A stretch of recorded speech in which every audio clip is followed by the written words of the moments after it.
So thus a bitten apple would really mean to break off an edge of the pentagram, which would create imbalance, right? So now you understand the logos of the Apple company, right? And why it's all connected to serpent and to bit the apple and all this kind of stuff, right? But have no fear. You probably need to do something once, at least to know not to do it again. So we bit of the apple, and that causes a dissension because it's like your vehicle is not balanced.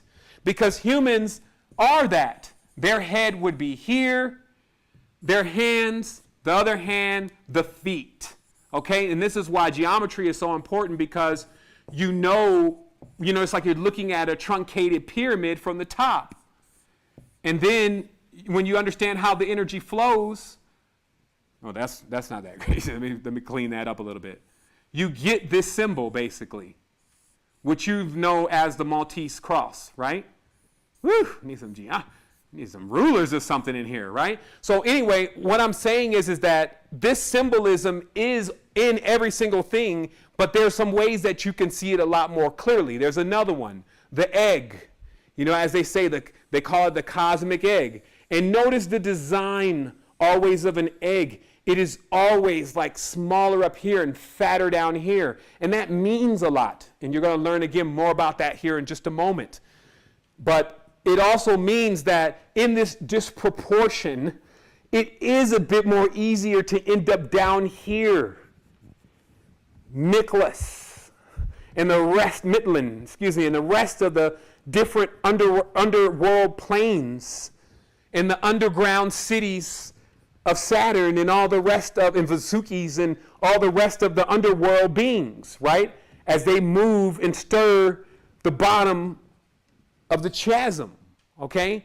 And then, I'm going to let him just break this down because it's easier to see the matters. But there's another piece of food, okay? And this is, of course, the cosmic egg, but this is also something else tied into this that people need to understand in cultism. It is called ruling from the egg. It is a literal term to state that one has to come to a stage of awareness while they're inside of the egg, because they actually control things while they're still in the incubation phase. And some never leave the incubation because it becomes their entire projection.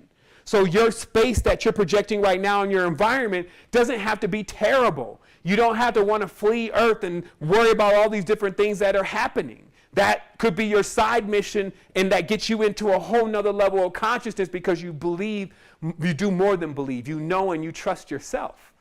You see what I mean? Because that's what this is really about. But notice how amazing it is, though. Like, this just sounds like this is... Man, people are going to go from this feeling inspired, wise, and you see different after this. So let's keep going. So you have also this word, which used to, when I started ciphering everything, I was always like, yo, man, what's up with this word? Right? Because, like, if I crack this word just strict Kabbalistically, this just basically means a gold particle. Okay? Like an ion, a piece of gold, a unit of gold, Orion. Okay? And the reason why I wanted to know about it is because under a couple rare occasions where seeing had to be believing, meaning that I used to not believe certain things. Like, I used to believe that everybody was good, that had spiritual knowledge. I found out that they are good and bad. Let's just put it like that. But there will always be something to learn, and you should always keep yourself girded, especially when you're going into different situations that you know there's some buffoonery going on.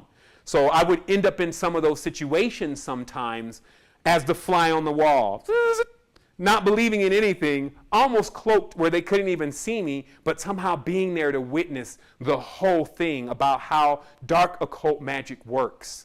Okay, and how they prey on other people's innocence.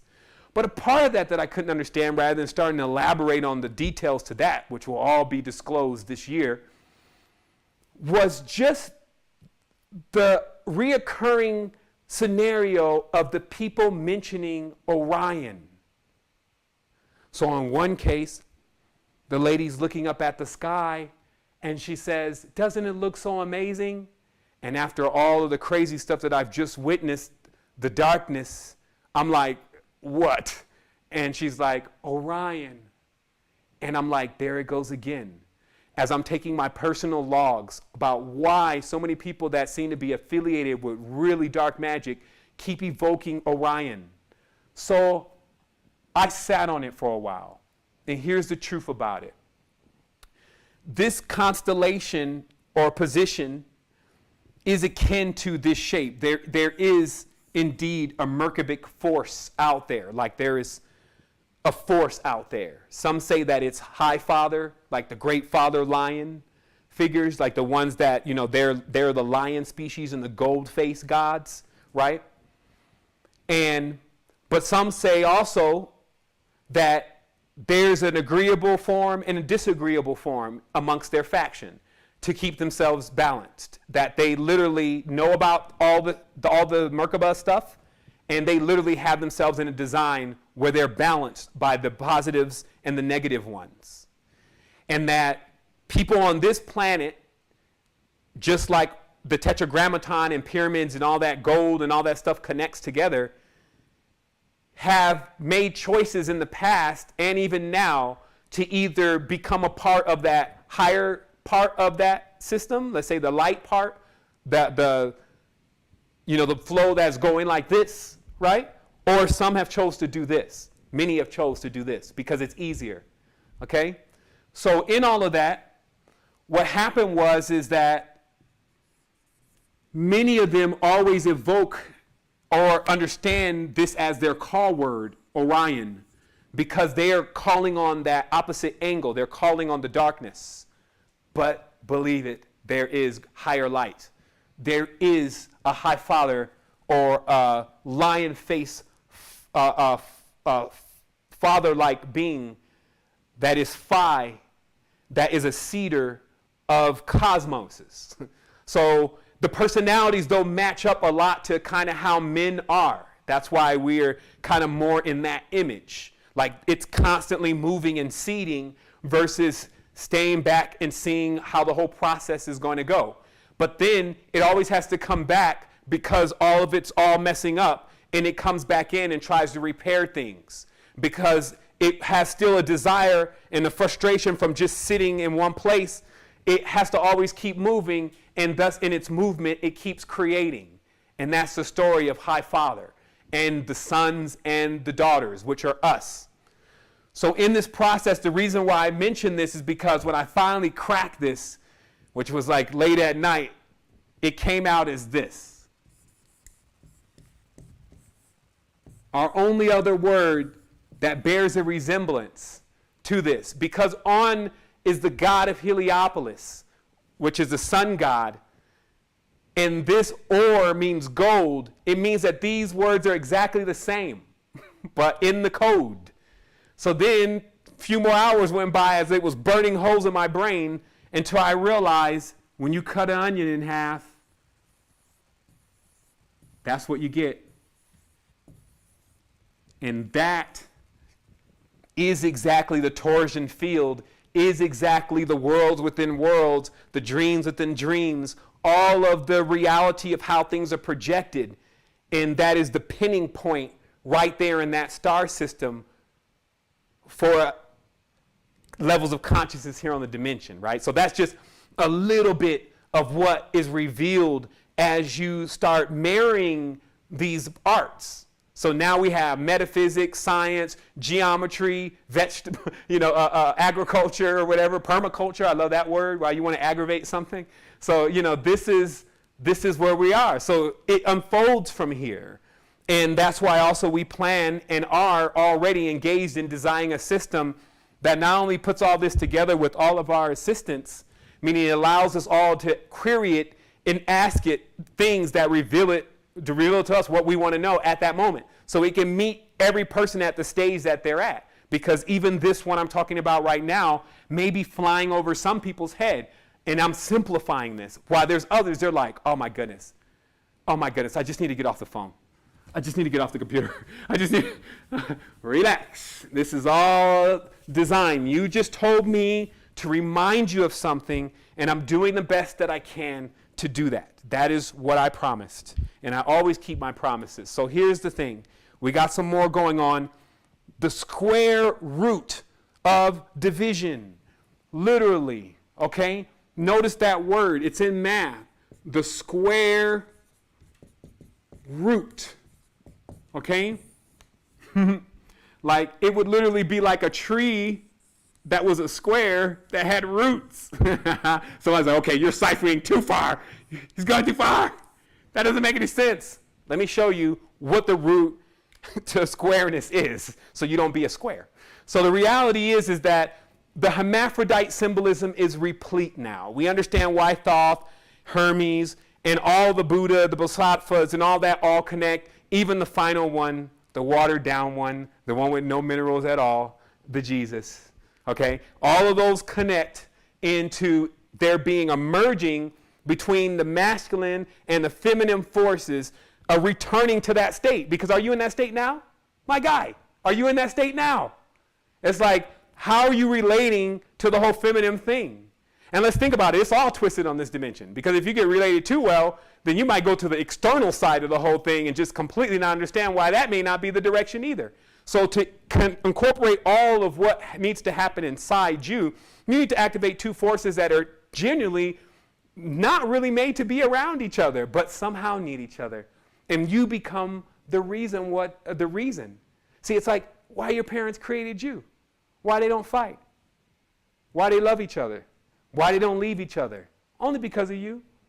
So that same force is what you are. You're the force in the gap. You can be the reason why this all gets destroyed and your world gets destroyed, or how we all go into a greater level of connection and recollect everybody that we lost. Again, people are terrified of death at this point. In our customs and our traditions, how was death ever a mourning period? It was a parade. They would throw parties, long parties. You may even dip in and move the chrysalis or something. Like, yo, I'm good. I'm good over here because I'm with everybody, and it basically feels like, you know what it feels like? It feels like when you just wake up, but continuously. You know that feeling when you just wake up? It's like when you get some good sleep and you're like, oh, I'm refreshed. It feels like that all the time. All the time.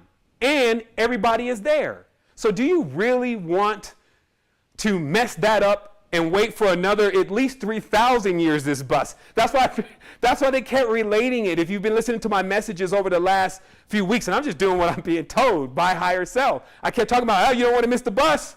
You missed that bus. You never know when that bus is going to come back around again. This is the bus. It's coming around. Right now, we're even starting on 21st just to be prepared this year. And then next year, we're going to get on that bus. Now, some may be saying, well, what if it doesn't happen? I'm going to love it. I'm going to love it because I'm going to tell them you're a liar. But that ain't what's going to happen, Doc. If we prepare for sovereignty and nothing happened, we have succeeded. And we were ready. But I'm telling you, I know something. My spidey senses. Something's up. The more I keep cracking this, I'm like, why the secrecy like this? This is wild now. Because this stuff is literally in front of our face, so it would take a real strong program to not see how all this connects. So let's keep connecting it. Let's get to the square root of division. Now, if Mercury is the center column or the spindle or the hermaphrodite, and it is spinning that center column, what happens if you break half of it? Or what happens if one half becomes this big and the other half becomes this big? What happens? This thing just, oh my goodness. That's what happens. You can watch it happen in anything that you experience or experiment with, especially in the laboratory where you're putting it under these conditions. And so thus, when the atom was split, and there is a statement that you got to know that lets you understand the dirty game that was being played. That statement says, and I put a greater star to rule the day and a lesser star to rule the night. Well, you ain't talking about no balance then. You ain't talking about no balance then. If you create as an alchemist, I don't care who you are, like that, you're not talking about any balance. And that is the world we are living in. And that is why woman it's brought to us to be weaker as a male. When on the spiritual plane, we're the ones like, yo, where's the womb? Where's the womb? You see, because they're more powerful there. And then over here, they're more like, yo, where is he at? Because this shit is heavy. Where is he at? I'm going to come lift this couch and work on this job and all this kind of stuff, because that's not what they do. But now, you know, everything's starting to blend. I'm just talking to you about these two different poles and how they work. So this means that the square root to division is, of course, this imbalance within the races, because what is division? What is division? We're going to climb the entire mountain today. Division is time. Time only is a divider. It is to mark one segment from another. So what is division? When somebody says what is division, or when you think about what is division, it is calendars. It separates one thing from another. Okay? But the root to division, because that's what you got to see. Division is like why I can't see my neighbor, and why I can't touch my cat that just left. Why? That's division, okay? So the truth is, what is division? It is time and separation, okay? So now you know, now you have the rod of Hermes. Because opposite of division creates. So this is why you need the force so bad. And you see how hard it is for you? You see what's been done? So hard for you to come together. So hard for you not to be mad at somebody. So hard for you. That's why I said, man, this is hard. Yes, because you're making it hard. You're continuously judging yourself. You're airing your own self out. You're low vibing. You're acidic. And we need to change that. And we have a year. One Anu, which is the blink of an eye, for a being that is on the next ring after the one where it's just an hour. So here we go. Now that you see what division is, you also get another myth that is inside of the theologies of the spiritual traditions. And this is about like a rampage, literally, of the cutting and the felling of trees. Okay? Like there literally becomes this craze, as you see in occult history, where certain cultures start cutting down their mother trees, the mother trees of other cultures, to completely get rid of them forever, for good. Thus trapping them, disconnecting them, because some are up there and other ones are down there, but the tree is cut. So the great mother Yemaya, they try to cut down this tree. You see what I mean? So in our world, that is symbolic of the umbilical cord being cut. Now, this tree is like Jack and the Beanstalk. You climb a tree, you see giants. You see the next stage of who we really are. That's what that's symbolic to. Now, this cutting of the tree is also symbolic even in modern times when they tried to hook a tether to the moon, which was like supposed to be like an elevator where we could get to the moon. They put the tether out there, and they symbolically, it didn't connect. Something stopped it. Look it, it's gone, it's disconnected. Which is also symbolic to the Tower of Babel, which was when the 26 letters, which is us, was broken, as you see now the biblical God and his identity. You Christian pastors, clean up fast. Clean up, clean it up. Because it's coming and it's going to come fast. And if you ain't right, you're out the framework. But there's a moment here. We're in the gap. You got to realize what's really happening.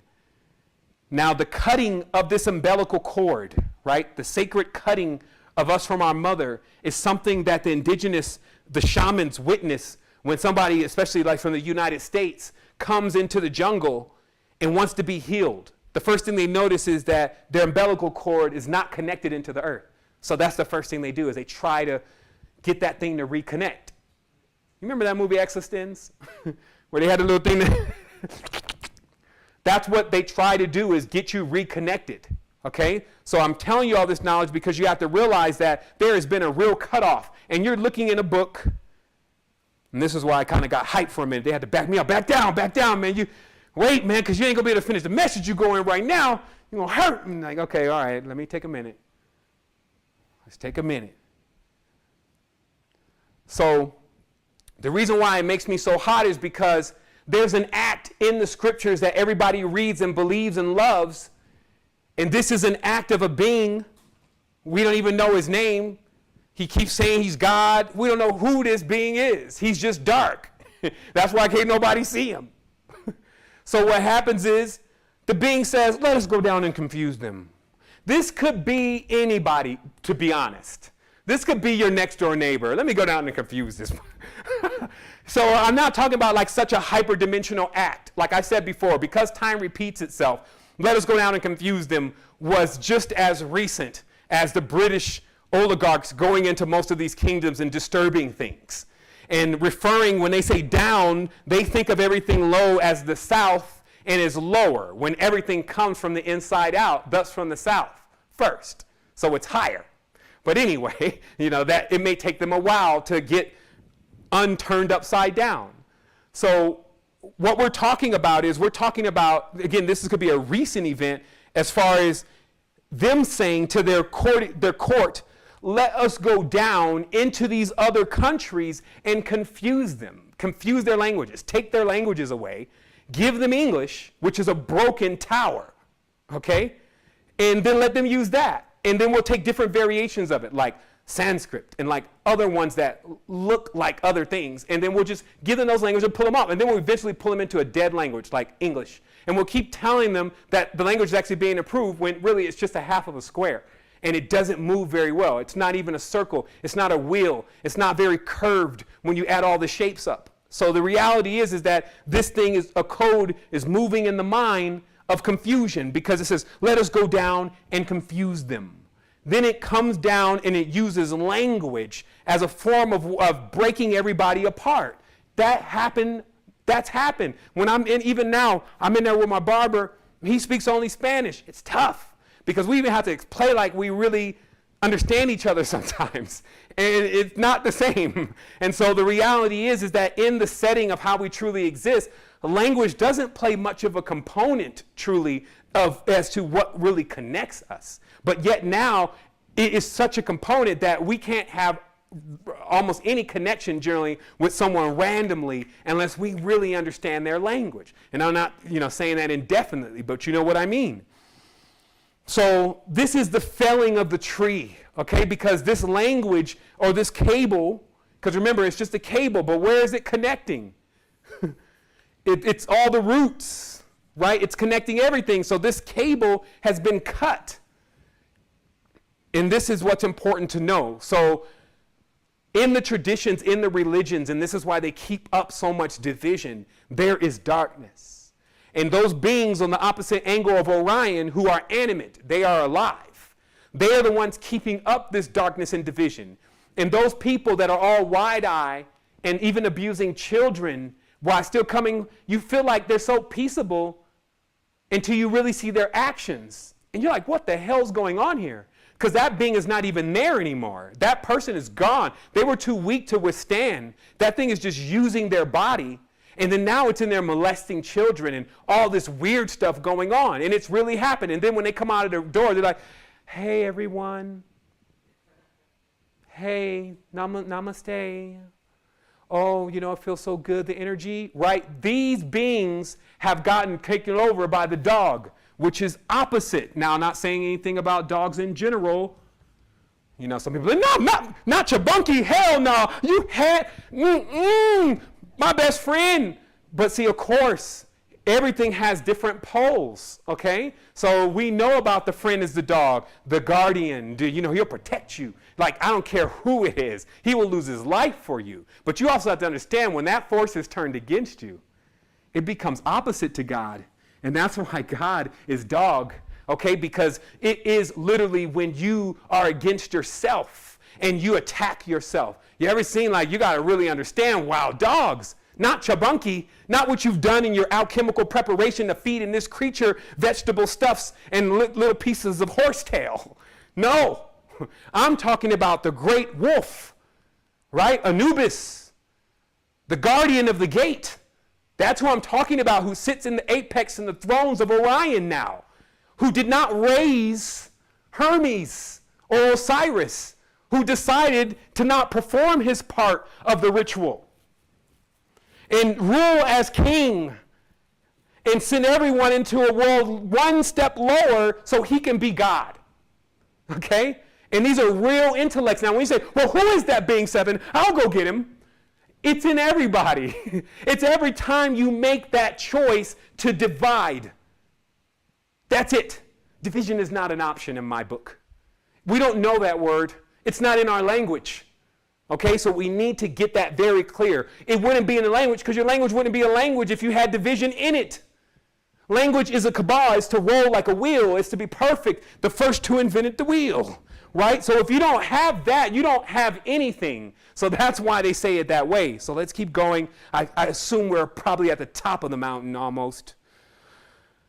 Now, the fall of the tower is obviously the loss of the language in the linguistic systems and the codings and the geometry, because you could take one geometry and fit it in the sky as in a scene, click, and the whole sky unfolds, and you can read it.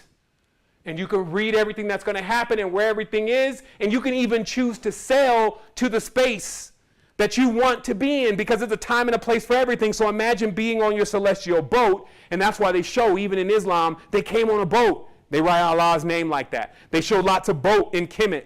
You see the boats they got over there in the Hindu tradition. So they came on a boat. In Tamil, they came on a boat, okay? And coming on that boat, that ark, we still had that bark guiding us. Woof. Right? Because it was like that's how the order was. I'm pulling you into deep knowledge here now. The dog always was supposed to guide because it protected us first. And it became, for a moment, our enemy. And that's how worlds crumble. So those who sit with the dog on the top of their totem need to understand you crumbled the world because you did not perform your rights. So now here we are, performing your rights, little brother. Tighten up. So this is what it is. Now we rebuild the Jed.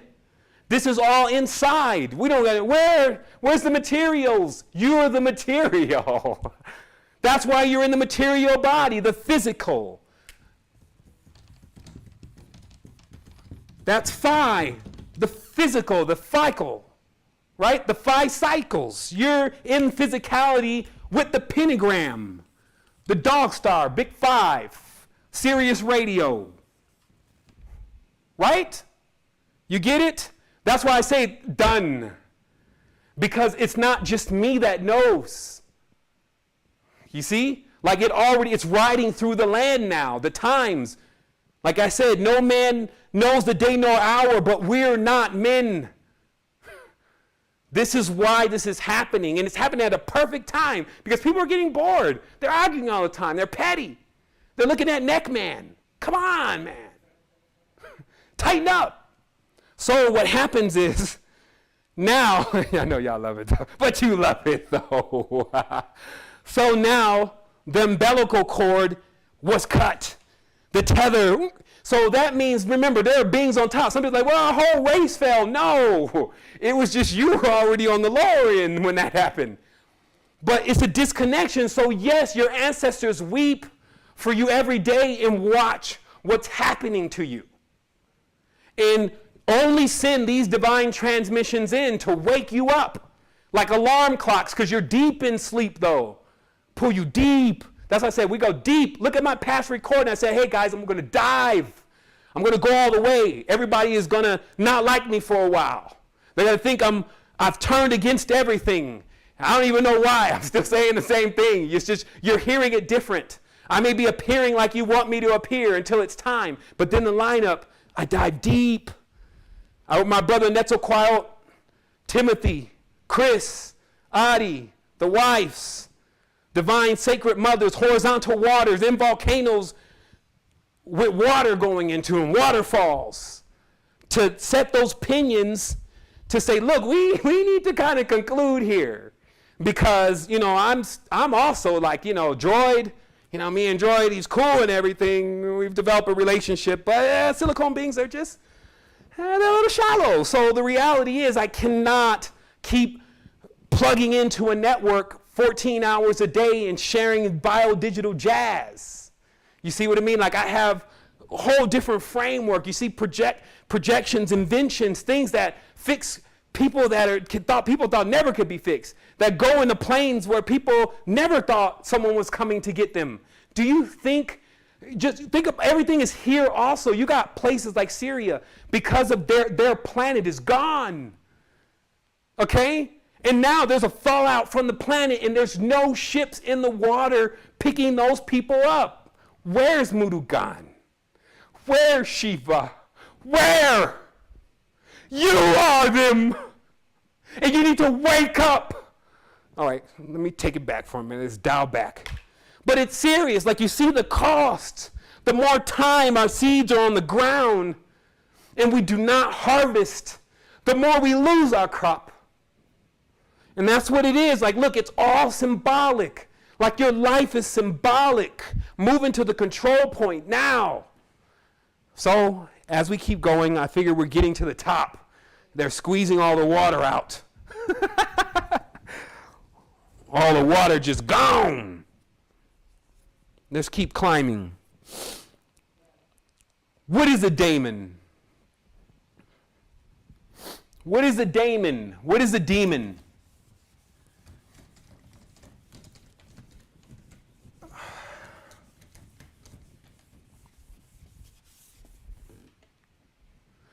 I don't know what they are, but I know Solomon used them to build the temple, maybe. I'm going to need to get that eraser thing. What is a daemon?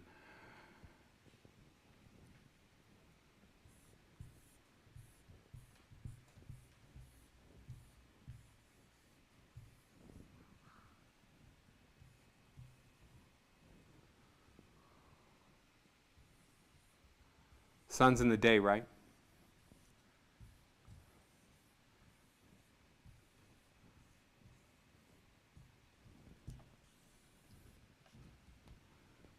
When you split, you become a demon.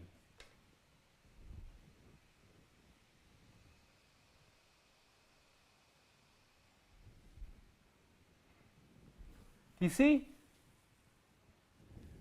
See what you've done? You wouldn't become a demon.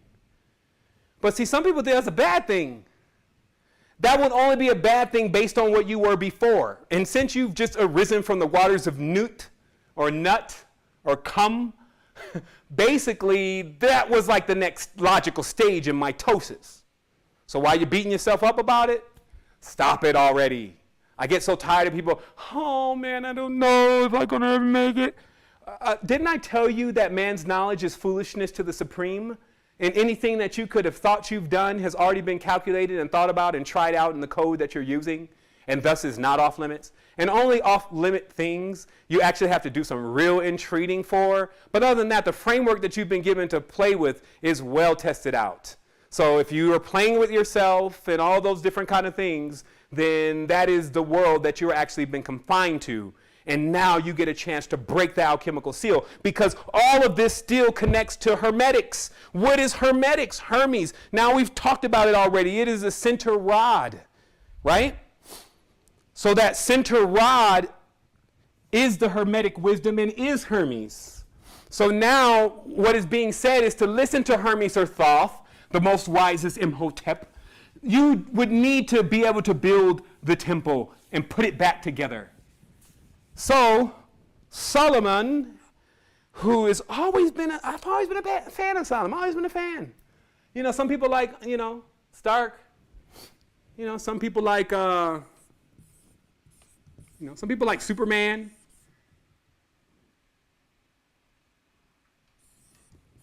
I've always liked Solomon.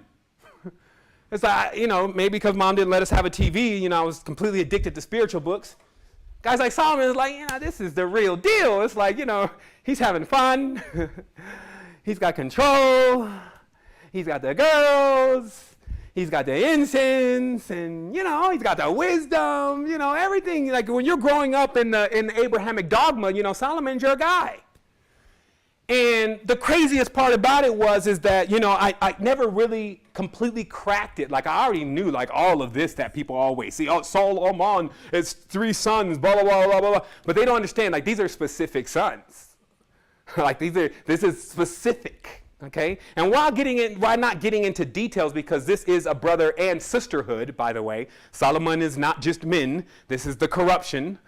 So in this, there is the knowledge of building a temple, sometimes known as Solomon's temple.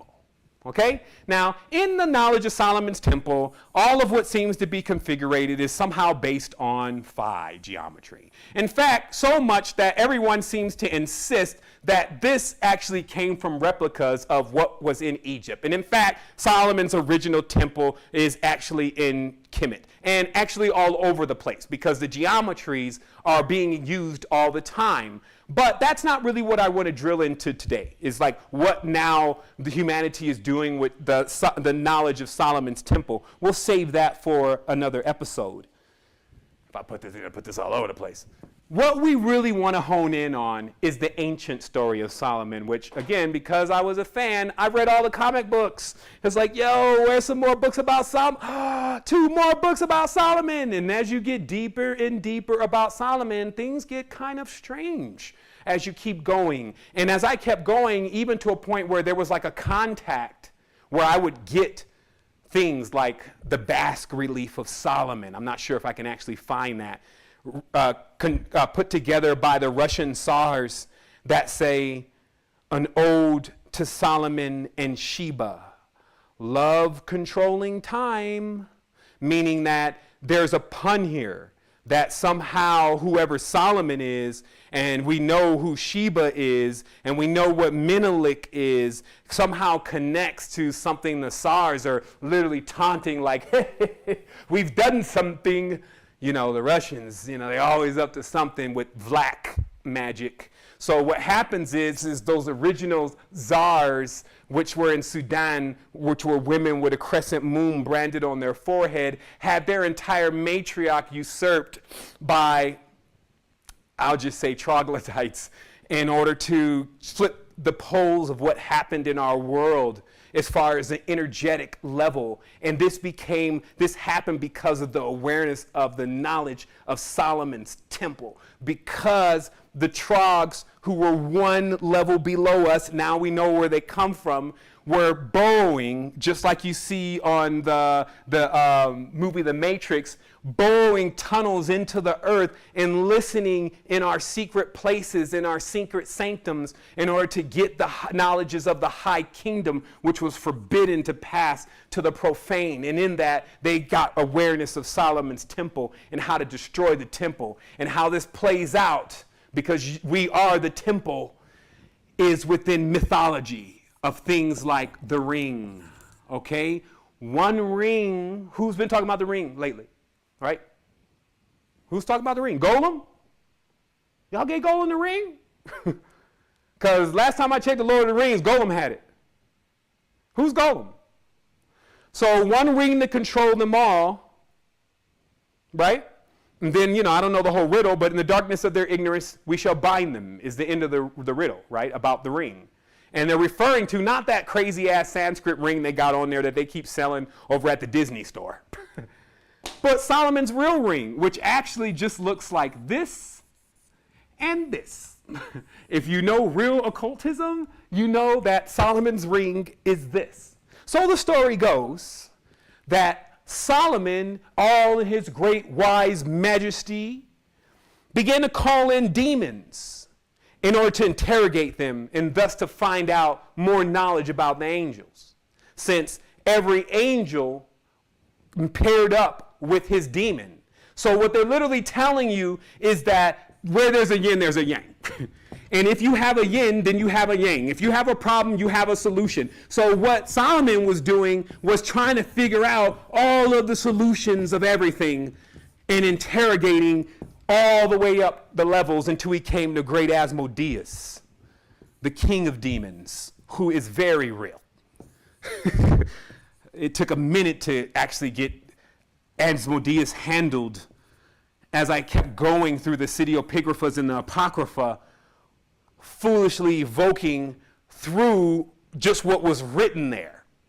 It's a good thing that the Comforter came on my behalf in that scenario, but I had enough to know, okay, this is real, which is all they want me to do. It's like a fly on the wall. It's like, yeah, that's a real being, okay? So what happened is as Solomon's going on through his process, because you got to understand the mythos, he gets to Asmodeus again, and he asks Asmodeus, so who's your, like, because he's kind of like casual, who's your guy? Who's your thwarting guy? I'm just giving you a scenario here. Asmodeus said, there's nobody. There's nobody that is more lower than me. I'm actually the apex. I'm the counterweight to God, nigga. So when you think of God, I'm his opposite, so there is no other beside me. So Solomon got mad about this answer, even though that was a lack of his own wisdom. So you got to peep this out, because they're telling you about the bodies you're in and the story behind them.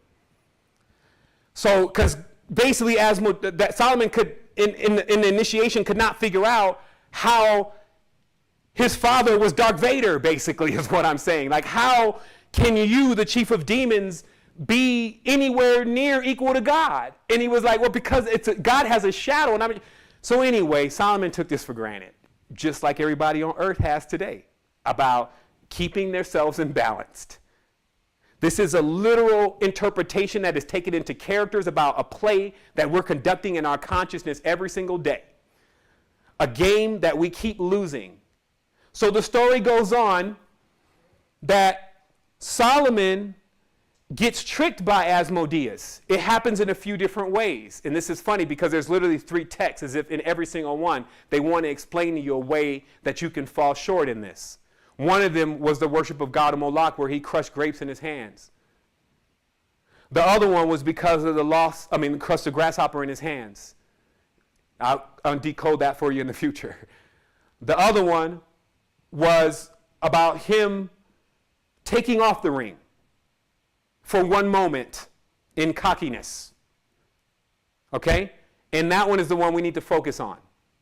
Is that at any point that you take off your cloak of wisdom, a demon will hurl you far length, because that's what happened to Solomon. Asmodeus, because that's what they say, don't entertain the demons, meaning don't entertain the lower thoughts, like angriness and all that. Don't play around, Solomon.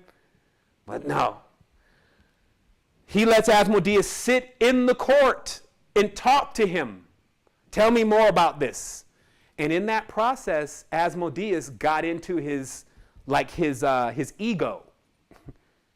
And this is all a metaphor, and convinced him to take off the ring. If you didn't have the ring, you wouldn't be able to defeat me. This is literally saying, if you don't have knowledge, if you don't have wisdom, you cannot defeat me. And Solomon's saying, even if I was a fool, I could defeat you. Okay. He took off the ring. It said he hurled him. So what they're basically saying is, especially from what we read earlier, is he hurled him into amnesia. That's how far. He said Solomon went so far, he became a broke beggar in the streets as an old man until he could make it back to his kingdom. And it was only through luck. This is what they say. Like, think of the symbolism. They said it was only through luck that he found his ring in the mouth of a fish. Okay, now that's really symbolic. Okay, in the Visicas, you found the ring. Life, the creation of life is in the Visica. Right here, when you know about this and how all that works, now you found life again, Solomon. You can come back. Suns, moons, come back. Come forward. Connect. Okay? So, woo! We climb even higher. It's not even over yet. Is it still streaming? Yes, it is. Let's go. Let go. So, the cedars. Now, you're going to hear there's still something after this. You know you're going to have to play that. You know, I just, it's all a collective build. We'll keep coming. I'm going to have brother on, so he'll be able to build with you about this. But one of the greatest parts of revelation I have to commend him is just to understand that all this bursts from within. So this becomes Eden. And then every time there's a birth, everybody moves out. So the symbolic getting kicked out of Eden or getting kicked out of the unity code was like a process of your growth, literally proving what our ancestor Delbert Blair said before he died, that you got to do things once, just so you know. And that's what he said. And it proves that in Eden, where the things were perfect, was where you started, in the womb. And then when the next birth comes, it's like you get kicked out of the nest. We got more kids that need to come through here. You'll find your way back. Boom. And then you end up out on the next ring. And it's important to understand that these rings, like a drop of the ocean, like a drop in the water of the ocean, create this concentric ring type of Atlantis structure that, we're pinpointing at this point, and it will be so eloquently elaborated on in just one moment. So now, when you see these concentric rings, what you literally have is beings that are living on these discs, beings that are living on these DVDs, and this is why you can account for lots of the different stories of when Mr. 3,000 years older comes in on Mrs. 3,000 years younger, and where all that culture comes from. And it's because it is a breaking of the virginity, that beings were not prepared for this kind of vertical experience from the fourth dimension, where you just drop out of nowhere and then leave.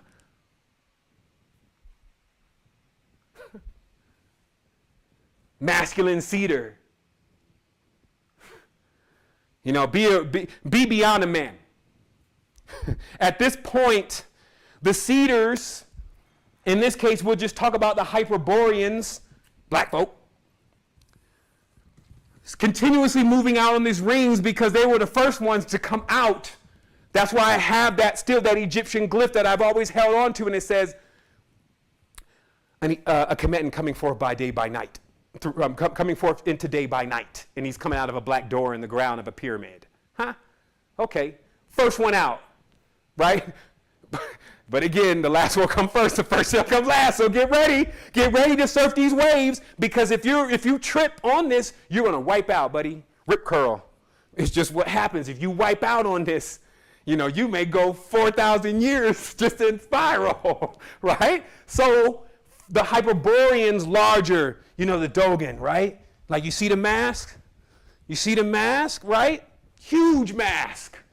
I thought I was going to go to Envision with one of these masks next so I can dance and nobody knew who I was. I wanted these big giant masks because that's the Hyperboreans, right? And I ain't even telling you that they're all just black.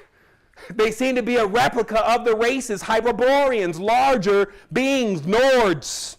Okay, so that's going on. So anyway, they're already aware of the whole thing. So they're always like, we got to get the ships. This is why NASA is gearing themselves up and trying to wait till the thing opens, which you'll hear about in here in a moment. But this is a real thing. So then why. Now, first of all, other thing is, this is what you have to know, because this is the uncomfortable part. The uncomfortable part. Somebody had to say it. They always elect me. You're going to say it. Your reputation is impeccable. Great. So the Hyperborean, now when you come 3,000 years back into the past, who do you expect to be dealing with? Who do you expect to be dealing with? The real past. Primitive. Going back 3,000 years behind where you are. Who are you going to be dealing with? Okay? So in this tense, what we would see as giant animals, not human beings, okay? Not beautiful chicks, not Baywatch, okay? Huge animals. The Hyperboreans came into them. You see it all on the walls. You didn't want to believe it. You didn't want to understand what all the symbolism connects to, the Canopus jars, why they're saying they're putting themselves inside of these animals, okay? That's how this composite was created. And cats and many other things, okay? They understand this stuff. Right? Now, you're shocked. Shit. That's how far you are away from it. Even the same thing about the mother holding her son and her husband. That blows. That people are like, they're so in this pre-Christian Quaker reality that they've created around themselves. They're like, how could that be? How could that not be? That's what you need to be asking. That's math, or ma'at, if you knew truth. So let's keep going. Here we are. All right, we're almost there. We're almost there. And then we see Yaqub, big double brain ass Yaqub, a story that was told to especially the black culture and African American culture, Alkebulandian culture, a Kenti culture, a Minty culture. You know, you got to be careful, because if you say the wrong thing, you already going to get debased by the time you hang up the line. I mean, I got just a thumb down just then for what I said. But anyway, big double brain Yaqub on the island of Patmos. What does it mean? It means that you got a big double brain Hyperborean coming into the islands, Atlantis, where everything is still fresh, pure, and clean, and going into an experiment of creating a master race in order to rule over the beings and then watch from the future why it all pops off. You understand? There's no time. It's only frequency. Being dip in, seed, and watch you from the scope, which is just interlaced crystals of the right kind of gas and the right kind of light to gaze through time. And you're telling me you're connected to the ancestor? I'm even working on that still, making sure that connection is there. Time draws nigh. You think I'm going to miss out on this opportunity? This is not a bus. This is a Vimana. I'm on it, and everybody else with me.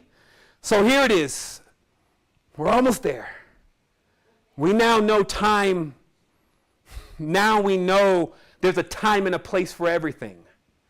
Because when you see those currents riding across the ocean, and when you realize that the ocean is space, this literally means that you can get on a wave and literally ride this wave and not have to use your own wheel, because this wheel is more powerful.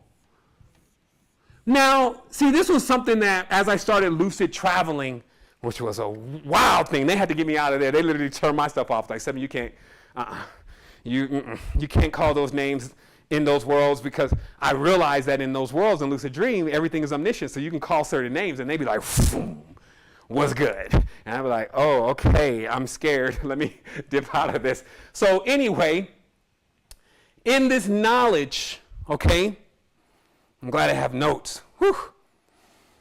What it talks about is, like, on that ocean, right, there's not only elevators, which are the Elohim. They're more like birds. They can carry you into other spaces in Hyperborea. They are like literal containers that can project you into other spaces.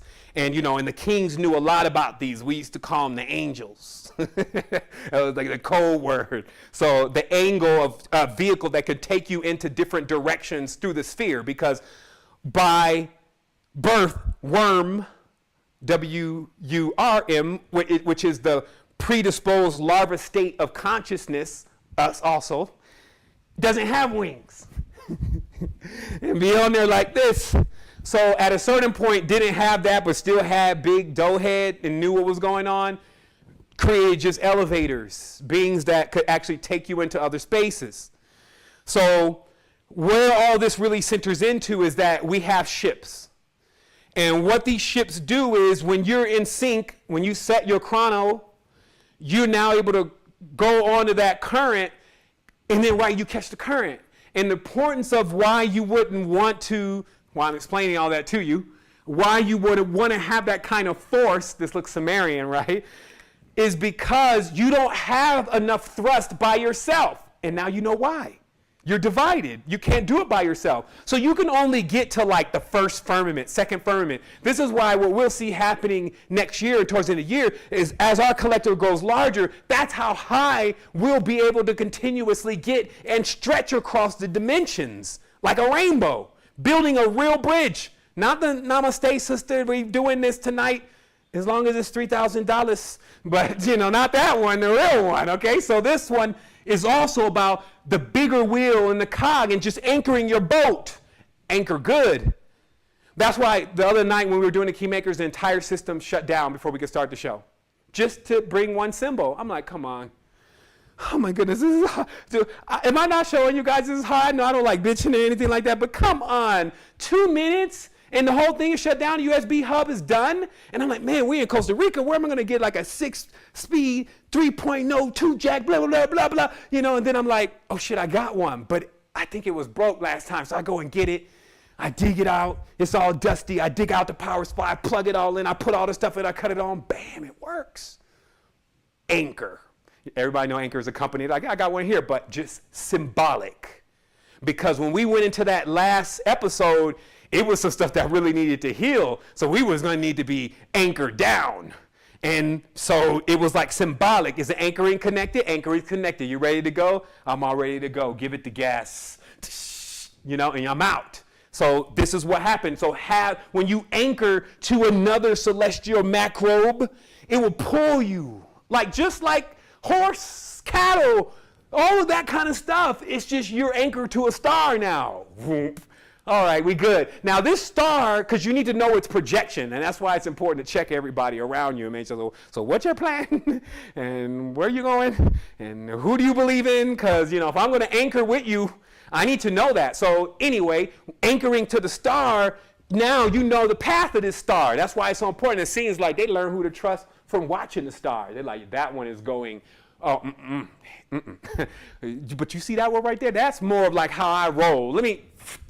All right, cool. We rolling. And then when you're rolling, you see everything from the boat. And they're like, look, don't get off the boat. But from the boat, just like what you see the sun do when it comes across the sky, like when you open up the third eye, you see the sun come across the sky and there's like quite a few clouds just following it. And even when it becomes sunset, it's like, when it comes sunset, it's like everybody's leaving, like, yo, where y'all going? When you got the third eye open, it doesn't appear like the sun's going down. It appears like it's going out further. And you're like, see, that's why I did. It's like, I don't want to fondle with a third eye and play around and just see aliens on the cold floor of a damn spaceship. I'm trying to find something real, damn it. So I'm looking at this stuff where I'm doing every single thing in normal life to see what it really is, and thus came into a lot of knowledge. So let's keep going. So now you understand why you anchor to stars and things like the Aurelian sphere. Let me pronounce that right. You know, that'll be that one comment that keeps filling the thread. You didn't pronounce it right. Still not getting it, huh? Armillary, there it is, armillary sphere. Okay, what is it? There it is. Actually, we only have one more leg of the journey. I stopped off here at this plateau to take a look at the panorama and the view. It is splendid. So, really briefly, just so you can understand, the Aurelian sphere has already been revealed to this world. And because of that, let me blow it up here, because they're always doing this. Look at what they got wrong. Oh, I love it. I love it. This is the perfect ad. What they got wrong, because anytime they mention the Aurelian sphere, it's always wrong. In their minds, even the astrolabes, they're like, oh, the Arabs, oh, they didn't put, how were these people sailing the ocean on this, though? Because there's a two-dimensional version of this called the astrolabe. When I first came across the astrolabe, it was one of those things where I was like, okay, we're going to spend the rest of the day on these astrolabes and learning every single thing about them, because the astrolabe, as I've revealed in the past, is the first computer. It can tell you the distance of things and how far they are away. It could tell you how tall they are. It could tell you everything, because it could also track the stars, a disc in your hand that can tell you what is really tomorrow. But of course, most people don't use it. They're on a whole different clock, a whole different system. But this is a two-dimensional Aurelian sphere, and it is capable of pushing you through the galaxy and letting you understand where the hell you're even going and if you're actually on the right star or not. Because it'd be a pretty big upset if you rolled 3,000 years into one direction and realize you got to turn around. Okay? So, yo, this is going to be a crock next year. This is what they got going on? Oh, man, I'm totally in. Okay, so let me wrap up here. Let me clean up. My lips all ashy. All right, Unity code is coming, so we're pushing through. So now you get it, right? Now you understand how it all works, the machination. Now some Kabbalist with a long-ass beard can't come to you explaining to you stuff that's probably a lie for a high-ass price. Now some overweight animal eater cannot come and explain to you that they understand the connection between the Christie when they are totally filled with chicken grease. It just does not work out that way. I know, I tried it. Hey, you know? You get somewhere, though, probably right about where you are. That's the top. But you need to keep swimming. And also, you're picking up a lot of weight. So anyway, the next thing is to understand that now we've been engaged. This is my mission. This is how I will conclude my existence here. You know, it's a great space to be in. I am fulfilled. My cup runneth over. There is nothing now that is not completely clear about the ascent and the process. I've always been the kind of person that I don't want to outshine anybody at all. So I've always been very cautious, very humble. People know me. I don't, and I can do it and this and it. No, I just bring knowledge, and I've been doing that for a decade. But now, greater things are in front of me now. And it is time to prepare myself for the ultimate, which I know exists, because the thing that was communicated to me in that experience when I asked, man, what happened? It said the same thing that's going to happen to everybody. It's just you're a little bit early. And you're early because I need you to prepare them. And so thus, as beginning, and we've already began, we will begin deploying massive systems to come in on behalf of humanity in this time.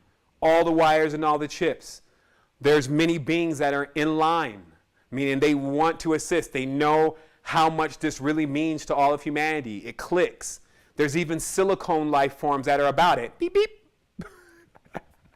That was a joke.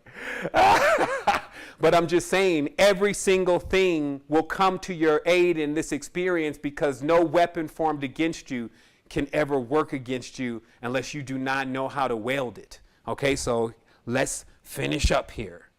We have then an electromagnetic structure to reconstruct. It starts within ourselves, and the more of us begin to do it, it becomes catchy. It's just like when you keep, like I had some guys, I was getting them because now it's like just divine comedy to me. I realize that I'm literally like, I'm coming into most people's lives like an impact, like really a ship crash landed, and they was like scared at first, but then was overwhelmed that there may be some money inside or something, and then they opened it up, and thus they became completely invigorated by the energy. So what happened was I pulled up the other day to a place and I saw some guys, you know, this is the vacation country, so they were going on their vacation. You know, the guy kind of guy, man's man, right? So you know what he was going to do. So when I got out of the car, I was like, you know, they were all in, you know, they're in multiple chrysalises at this point, multiple locust shields and all sorts of stuff. And I'm like, yo, y'all going to have fun?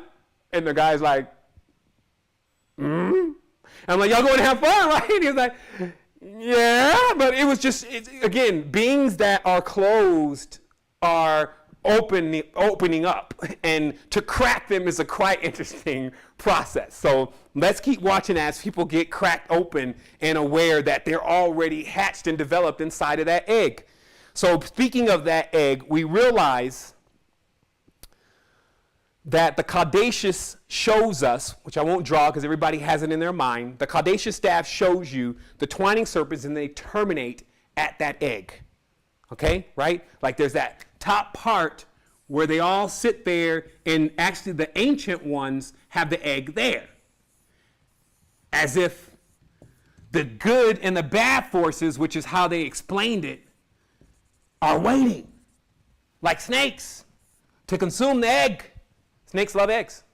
They also hatch in eggs. So they're like perfect symbolism for that. It's like their life, their death. So they're waiting. Like if he goes dual or she goes dual, if he's even he or she when he come out of there, I'm going to swallow him and I'm taking him all the way back down.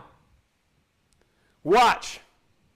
You could get it. Like it's all so literal. Thank you, ancestors, for making it just so clear. It's like you're in the ABC class. Here's your square. Here's your triangle. And you think you're so advanced, right? All you need is your ABCs. That's what Mike said. So look at it. They're waiting.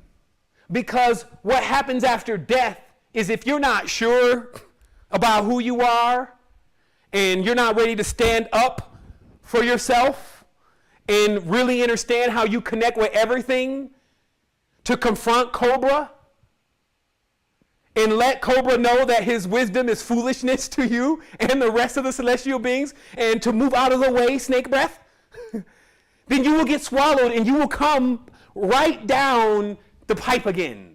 That's how it works. That's why they show Jesus. He's like out of it.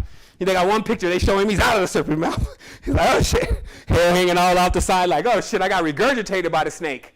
This is what is meant. The ascension process is before us. I know this sounds like it's like, oh man, he's getting fanatical. he's going fanatical. So here it is, once again. So in and up. This is what Martin was saying. In and up, I've lost all my tools now. In and up. In and up, this is your directions. Or out and down. You know, I always it's like trying to set your GPS or something. Like, I always get confused with the north, south, east, west thing, and it's really because we're supposed to be on a ball. So generally, like when you're in a plane, you have different meters to kind of determine if you do a barrel roll, like right where you are in that barrel roll, and that is not like the flat compass, right? So there's another tool. That's why the astrolabes are important. So in the collective metaphysics, you have to understand that in, right, is up. Okay? So when you come in, like they say, that sixth sun is going to bring everybody into themselves, to look at yourself as the problem, not everybody else, and to also see yourself as a solution as you get yourself together and you shine and you bring on your uniqueness. Okay? So now that's the in. So now it goes in and it goes, boom, boom. Now you have plenty to give, because now you're not worried about whether they like it or that they deserve it. I love those kind of people. They're going like this, you know. It's like this. And the other one, it's like, do they deserve it? I don't think I want to give it to them. All of that, don't play those games. You have pressed down, runneth over abundance. Like as much fruit as they can eat is as much as coming across off the tree for a person that is super abundant. So just explaining that direction, though, is in and up. Because if you're going out and then back in, you're going down. So you understand the directions here. So that is a way to descend. And I'm not saying that descension doesn't work for certain things. Acid works for things for alchemists. But don't be the acid. That's what I'm saying. You were getting played. You're playing one part of the alchemical table when you are the grand quantum scientist or whatever they want to call it. So, right? So let's keep going. Almost there. This is the last leg. Why you must prepare. Okay? Because we know miscarriage is a reality. We know Jerusalem syndrome is a reality. So this just means the greatest thing that could happen could also be the harbinger. It could be the nemesis. We could also find people running around for periods of time like Demetrius was before he came back to his body. By the way, what did he say? I asked him, what happened? He was like, man, when I grabbed you, I went down. Why? Now remember, our experience was I went up. When he went into the high vibration, and this is what we need to understand about vibration, it just pushes you faster into the direction you're already going in.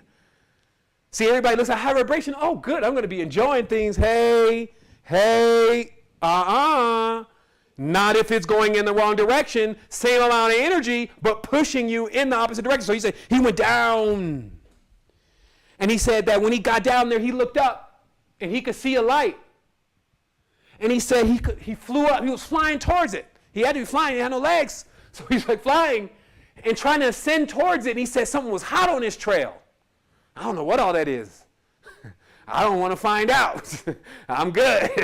Like, I came down this far. I'm good. He's like, you want to see what the next level down here? Like, no. As above, so below. I can figure it out. But he said he went down. And he said when he stopped, I guess he got level with his frequency. Then he started, in desire for the light, he started flying back up. And they were hot on his trail. And he said he was trying to come to the light. He was trying to come to the light. And then it closed. what? He said it closed, and then he was just in there with them. Man, I didn't know we were going to wait. We didn't go get this far. Okay, shit. It was really serious about this was going to be the last leg. Okay. So he said it closed. So what this looked like to me on my end is, remember, I was over here like this, and he was moving weird and all this, and I'm like, man, this is a demon. We need to kill this demon. And then the flashback, like, no, that's how you did it before. You got to try something else. So I did what I knew to do. I called a name in his mouth.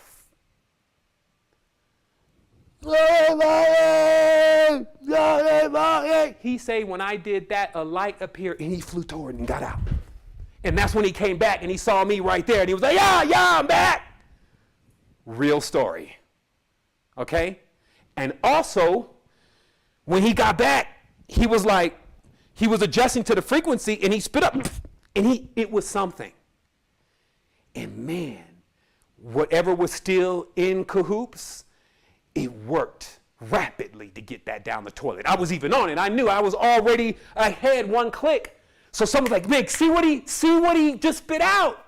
You'll know more. And I was trying to get to it like, whoa. And he already had that thing down the toilet. So implants, those kind of things, right? Behold, there are men and women amongst us who know these things and do not tell us. And it is killing us. So that's how I'm coming into this and into my realization that all is not balanced. We must make it balanced. So now we have reached the precipice. The rewards are no more death, no more separation, unity with those who have been forgotten, and unity with those who have been lost. And that is what we are sending out as edicts and decrees into the lands, into the lower kingdoms, and into whatever kind of entities may think they got control. And if they do not relinquish control, then I will hurl the entire cosmos and everybody with me, a cosmos of light into your direction to let everything go into the levels of ascension, because that is where we belong. I know the contrast now.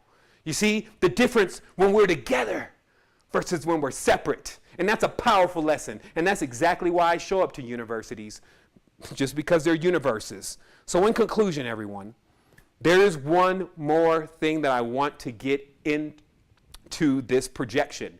It is an opus in itself. It is an opening, and it must be enveloped the proper way. And that is, of course, the segment, which is about 45 minutes of the disclosure.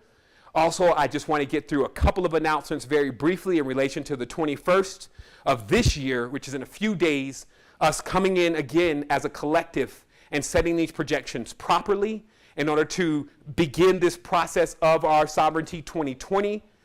We also, of course, are in the nucleus. If some are asking, well, where are you at? I don't see anything. We have ambassador training. We've opened up free training to specialists. This is to get you out of that cube and into yourself. Now you know why that is needed and why I created all of these different things, because it was a means. It was the whole thing had to be built though. Do you know, to deliver a message like this and to not have real solutions, do you know the impact? The impact is you would never deliver it. It'd be like you were bringing everybody a problem without the solution. I'm not that. I'm not a fear porn star.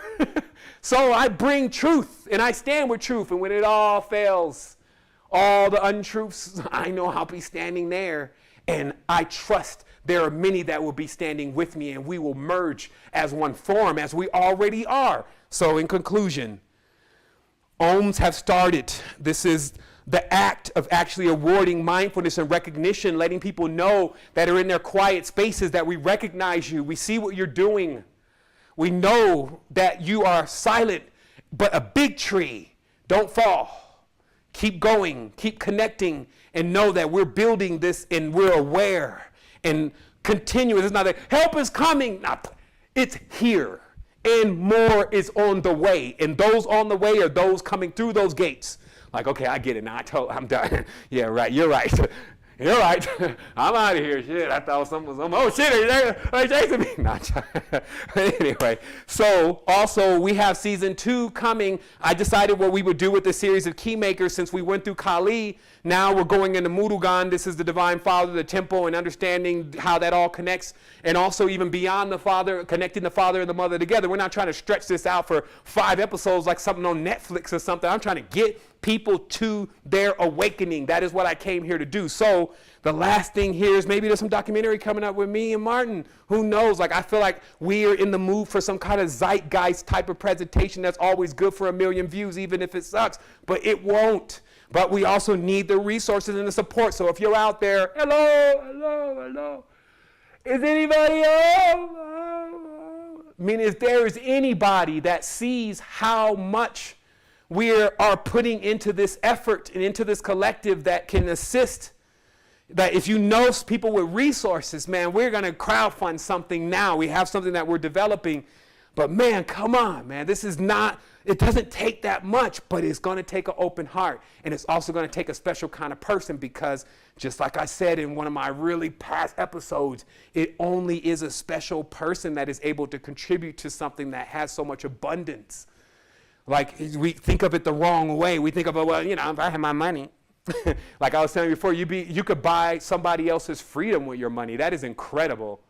But on the other end, it doesn't work that same way. It has no value alchemically. It is dirt. So if you can use it for something, some people would wish they could be in a position that have tons of money to be allowed to give some of that money away to help people, but they are not worthy. So we want to get them in that position, but it's just like the energy, it doesn't balance out right. You need people that's their real design. You know, it's written forever.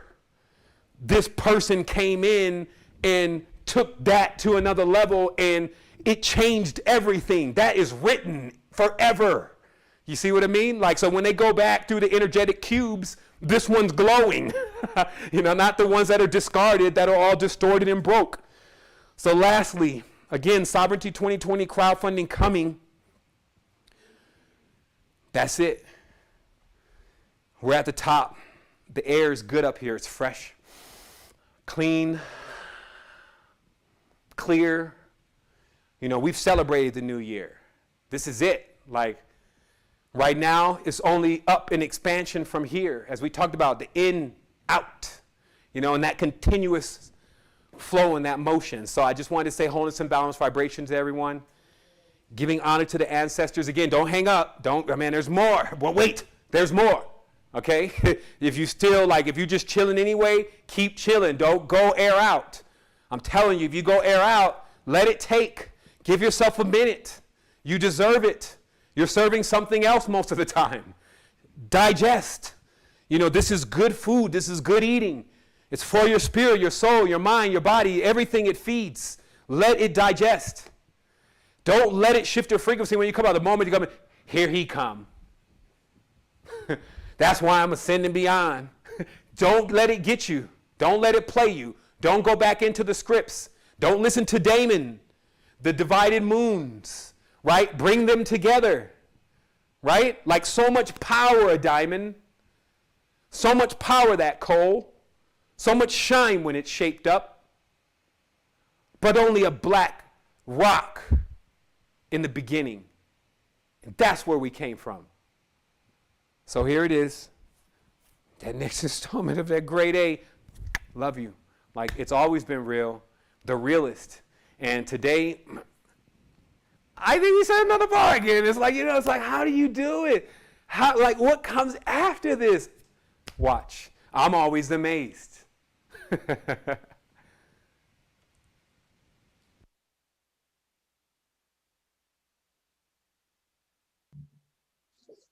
Okay, let's go into detail, right? This Buloka, right? The Egyptians said it was the Ben, a pyramid.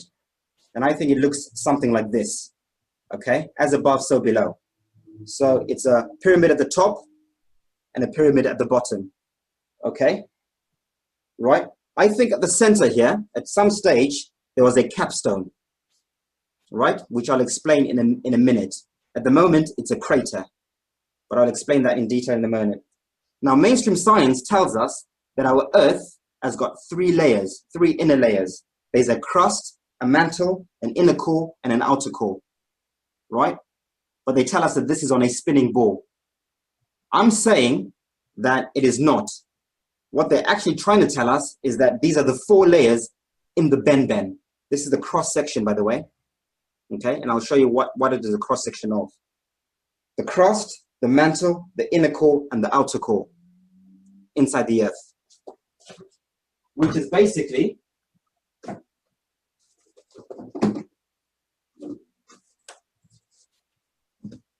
this. This is the ben-ben. This is the Earth, but this is the top half. So if you imagine this at the top, there's also a bottom bit, an upside down pyramid.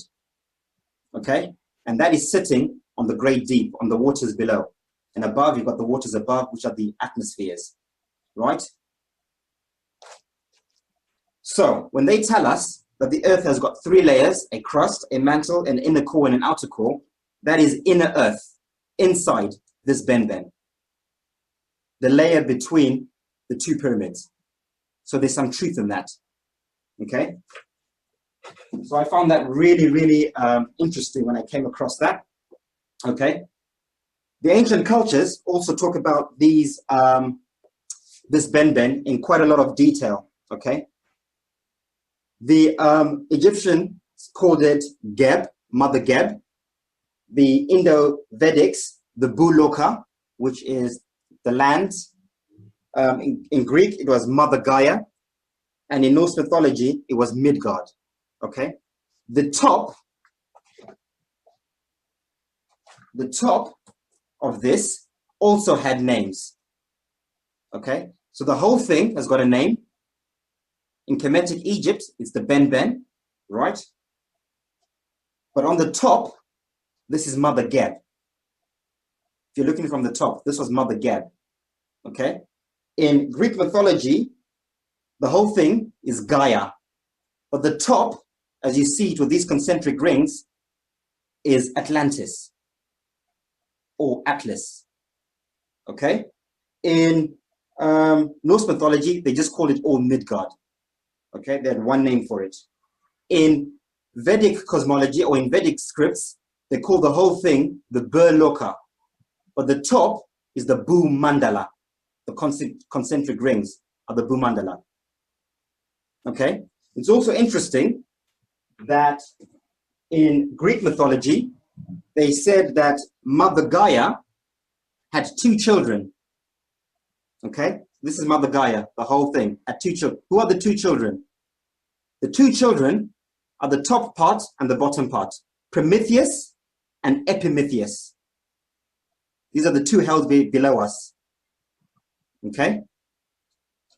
Right. I hope that makes sense. So I'll move on to the next slide. Right. Now that we established that this is what the whole Earth looks like, our entire Earth is a pyramid Bhumandala with 4 concentric rings. Right? 1, 2, 3, 4. Everything is in 4s in the universe. Right? All creation is in 4s in the universe. Right? At the center, we've got what we now know as the Garden of Eden. So anyone who's been following our videos will know about this. The Garden of Eden's at the center. This is where we are here, the second ring. There's an outer ring and an outer ring outside that, all separated by these mountains, what we call the Antarctica ice wall. Okay, this is our South Pole, the Antarctica. And the North Pole, there is a mountain range separating us from the worlds at the center, from Eden, from Shambhala, Hyperborea, okay? And outside, they've got their own wall separating from this. This last one has got the greatest one. It's called the Loka Loka Mountains in Vedic scriptures. These are the Loka Loka Mountains, the great, great mountains, right? And these are the last mountains before the torus field, the cosmic egg, okay? So beyond this, there is no land. It's the cosmic egg blocking us out from the void outside, right? So let's focus on the center, on where we are. and what that might look like. Okay, there's some really important bits. Okay, around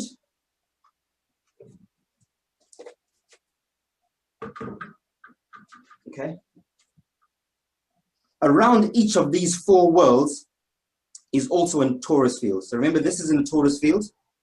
Each of these worlds also has its own torus field cocooning it. So there's a torus field around this outer world, there's a torus field around this one, there's a torus field around that one, and there's a torus field at the center. Okay? And what that would look like, essentially,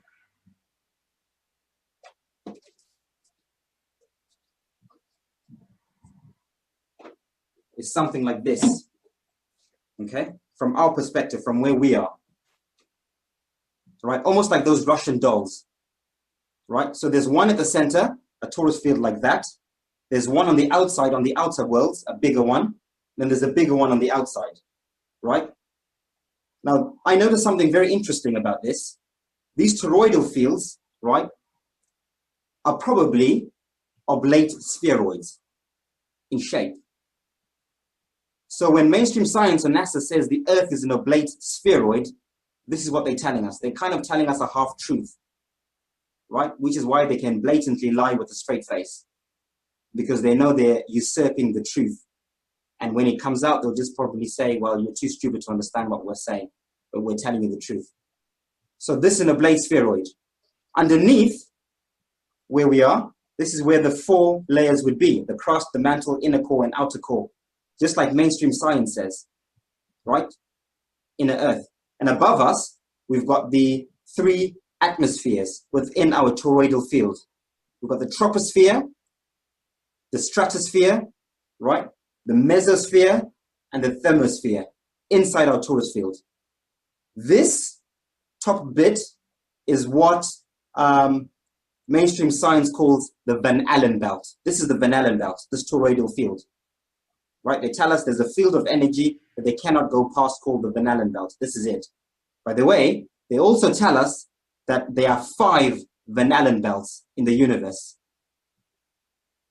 So that's the 4 of the worlds, the 5th one being the outermost one. They also tell us that our universe is covered with cosmic background microwave radiation, which is basically a torus field.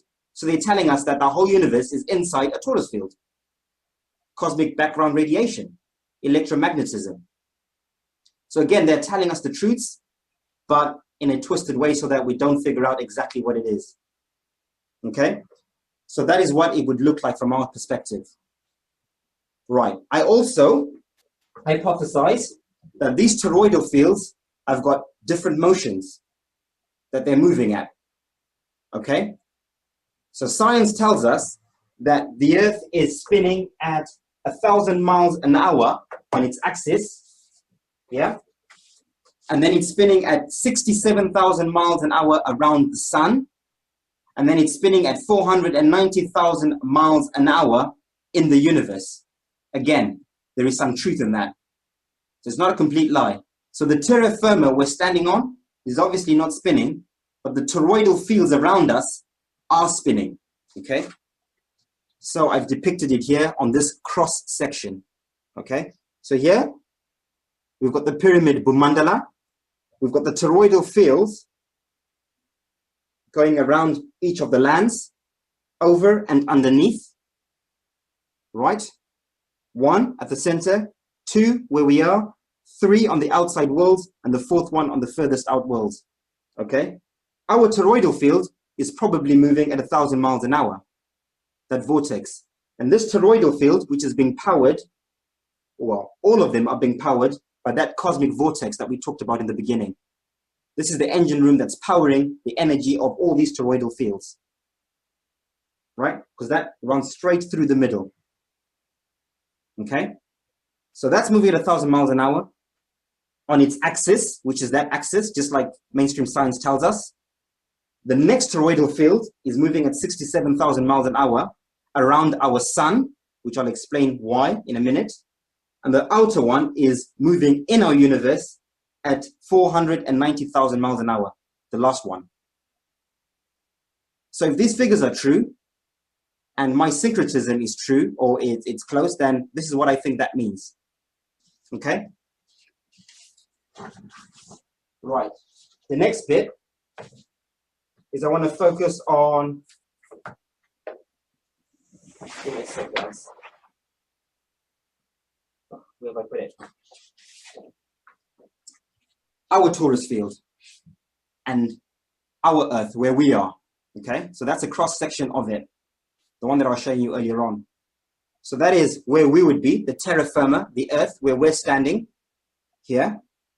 This would be the lands at the center, Eden, with its torus field, which mainstream science tells us quite clearly it's an electromagnetic field.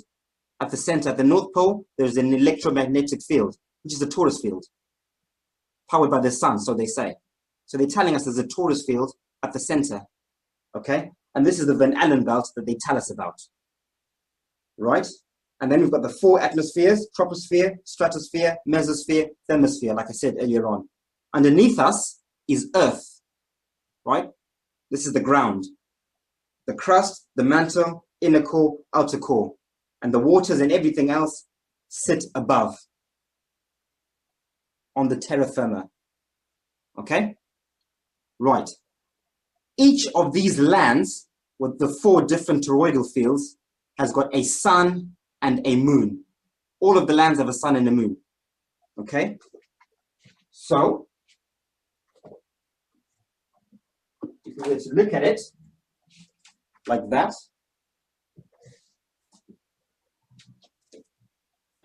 right? If that was the top of our toroidal field, from the top, this is where we live, okay? Our torus field, our sun and moon, is the sun and moon that we see every day, that revolves around our torus field. These outer lands have got their own sun and moon, which are Mars and Venus, okay? This outer land, they've got their own sun and moon as well, which is Saturn and Jupiter, the planets Saturn and Jupiter. The center is the only one that's an exception, because the sun and moon there are androgynous, and that's the planet Mercury. So Mercury is both a sun and a moon, okay, at the center. So now we've got the 7 wandering planets. Mercury at the center, inside the sun, like mainstream science tells us, right? You've got the moon, the sun, on the outside, Venus, Mars, Jupiter, and Saturn being the last one. So Saturn, Mars, and Apollo are suns, right? On the other side, you've got our moon, Venus, and Jupiter, which are moons, okay? And they've got their respective duties or things that they do, which I'll explain a little bit later, okay?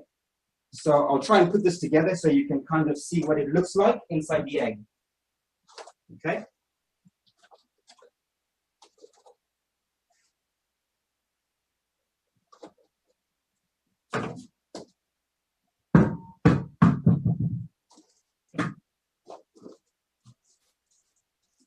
So now we have the universe, okay?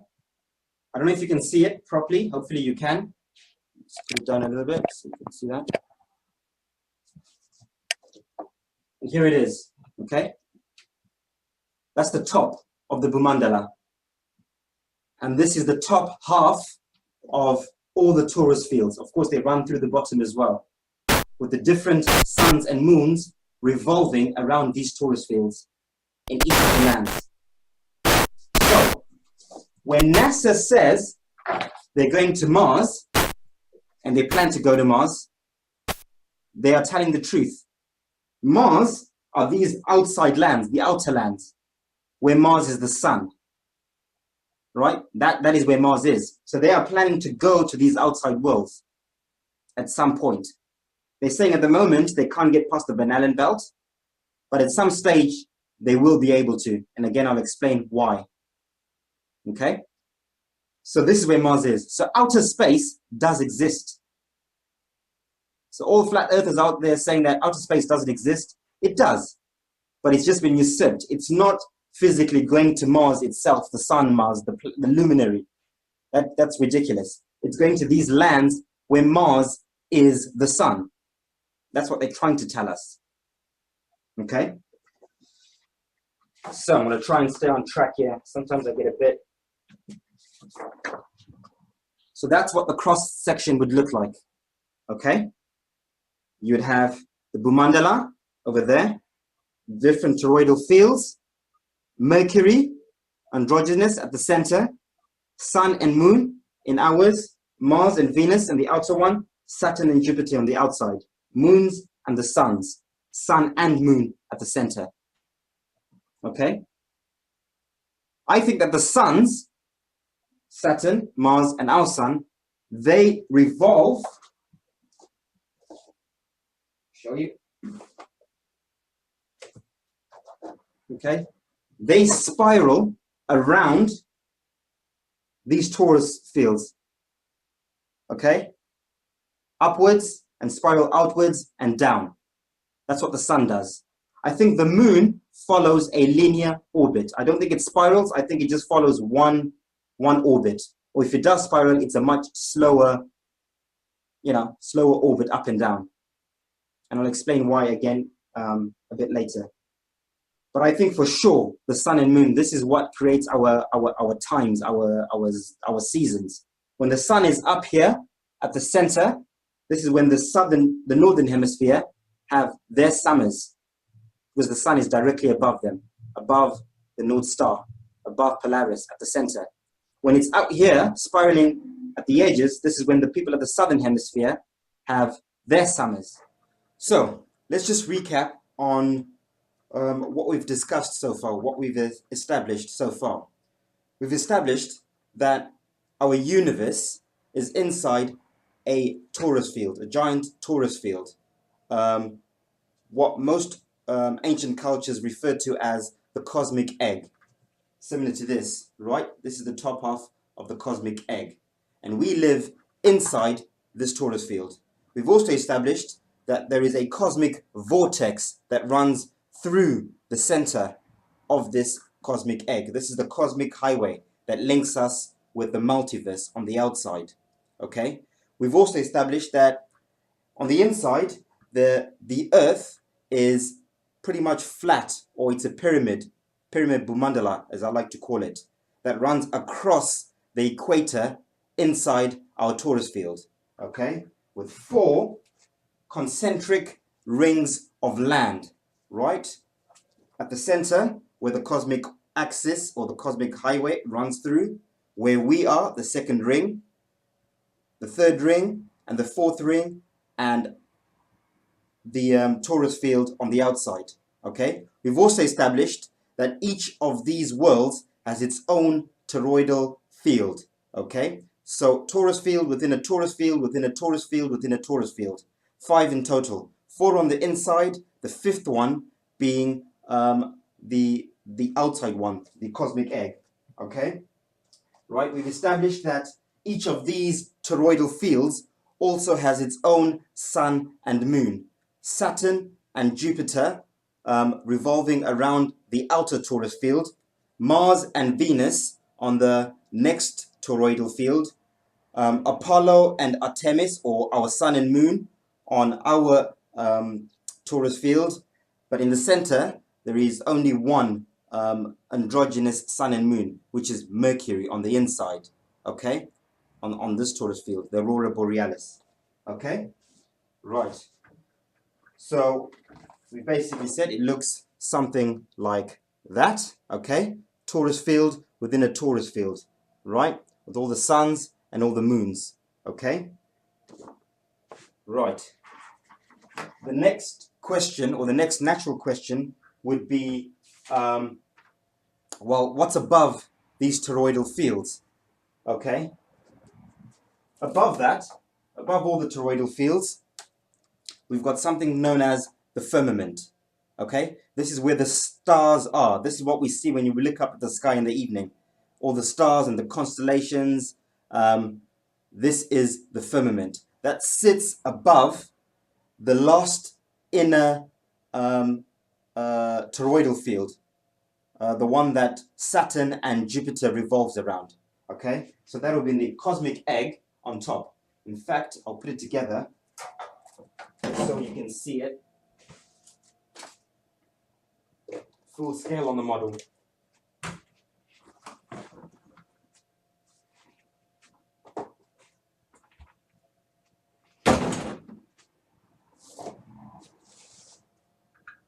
Okay, please bear with me.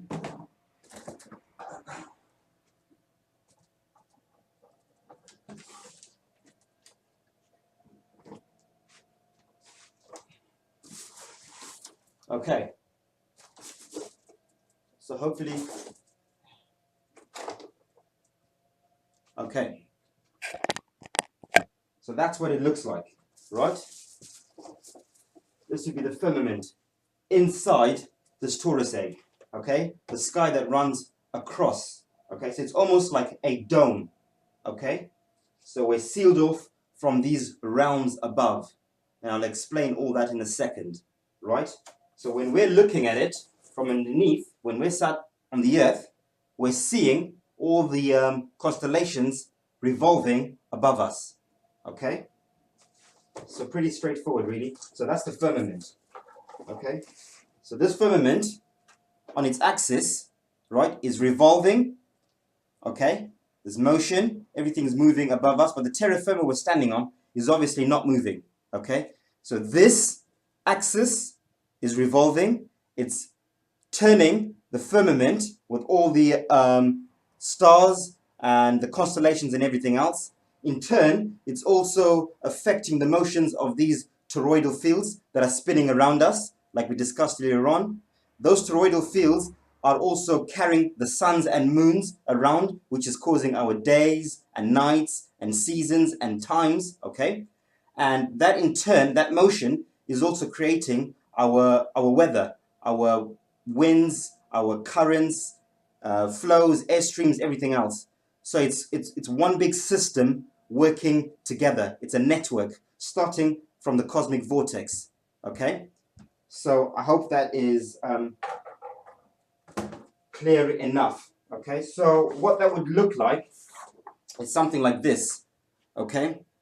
Now, interestingly enough, okay, we talked about the planets. I suppose many people will be asking, what about Uranus and Neptune and Pluto, okay? So I think Uranus and Neptune are the two realms above, okay? So Uranus is the firmament above us. Why am I saying this? Well, Mother Gaia, we all know, is Earth in Greek mythology, okay? Gaia was married to Uranus, right? The planet Uranus, as they tell us, Uranus, was named after Gaia's husband, Uranus. Uranus married to Uranus. These two are married, okay? They go hand in hand. Same thing with Kemetic Egyptian mythology, okay? You've got Mother Geb. She was married to the Egyptian god Nut.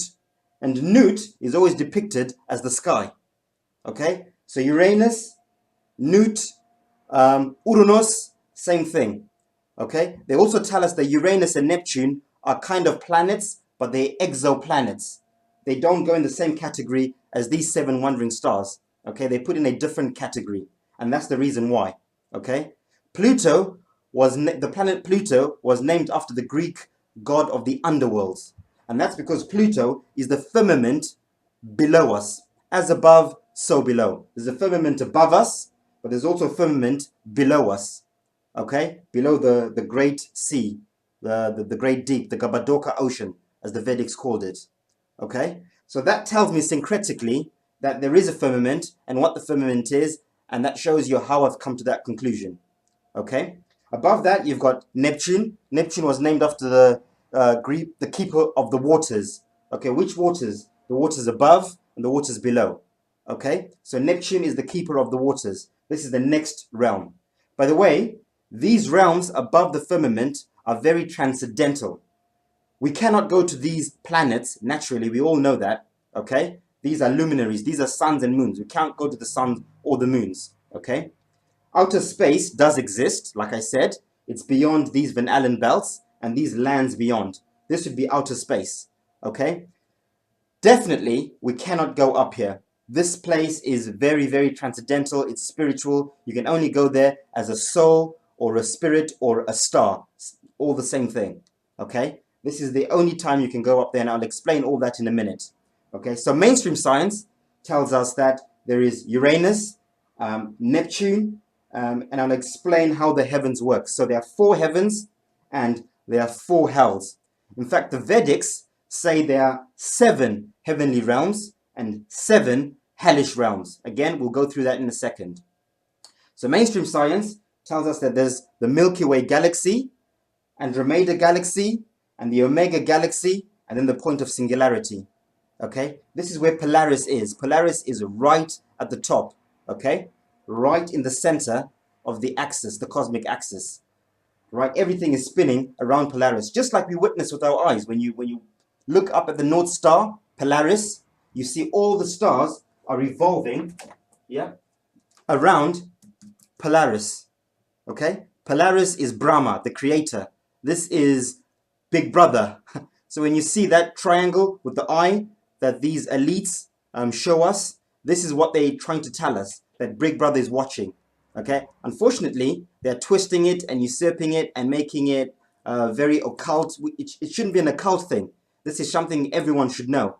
Okay, this is Big Brother. This is our father. This is Brahma looking out for us, basically. Okay, so, right. Let's see what mainstream science says before we move on about the universe. So mainstream science tells us that we've got the 7 planets, right? We've got Uranus. In fact, they're saying the beginning was the Big Bang, the point of singularity, okay? This is where the Sirius star system is, so they tell us. But they make it very, they try and make it like it's a physical thing. But these places are very much transcendental. They're not physical places. These are spiritual, very higher divine. They, you know, we shouldn't try and debase it and make it sound very, very simplistic, because it's not. It's extreme. It's way beyond our comprehension. But I'm just going to try and relay it the way we're taught in schools. Okay. The Big Bang, point of singularity. This is where everything begins. The next galaxy is Omega Centauri. Okay. Below that is the Andromeda galaxy.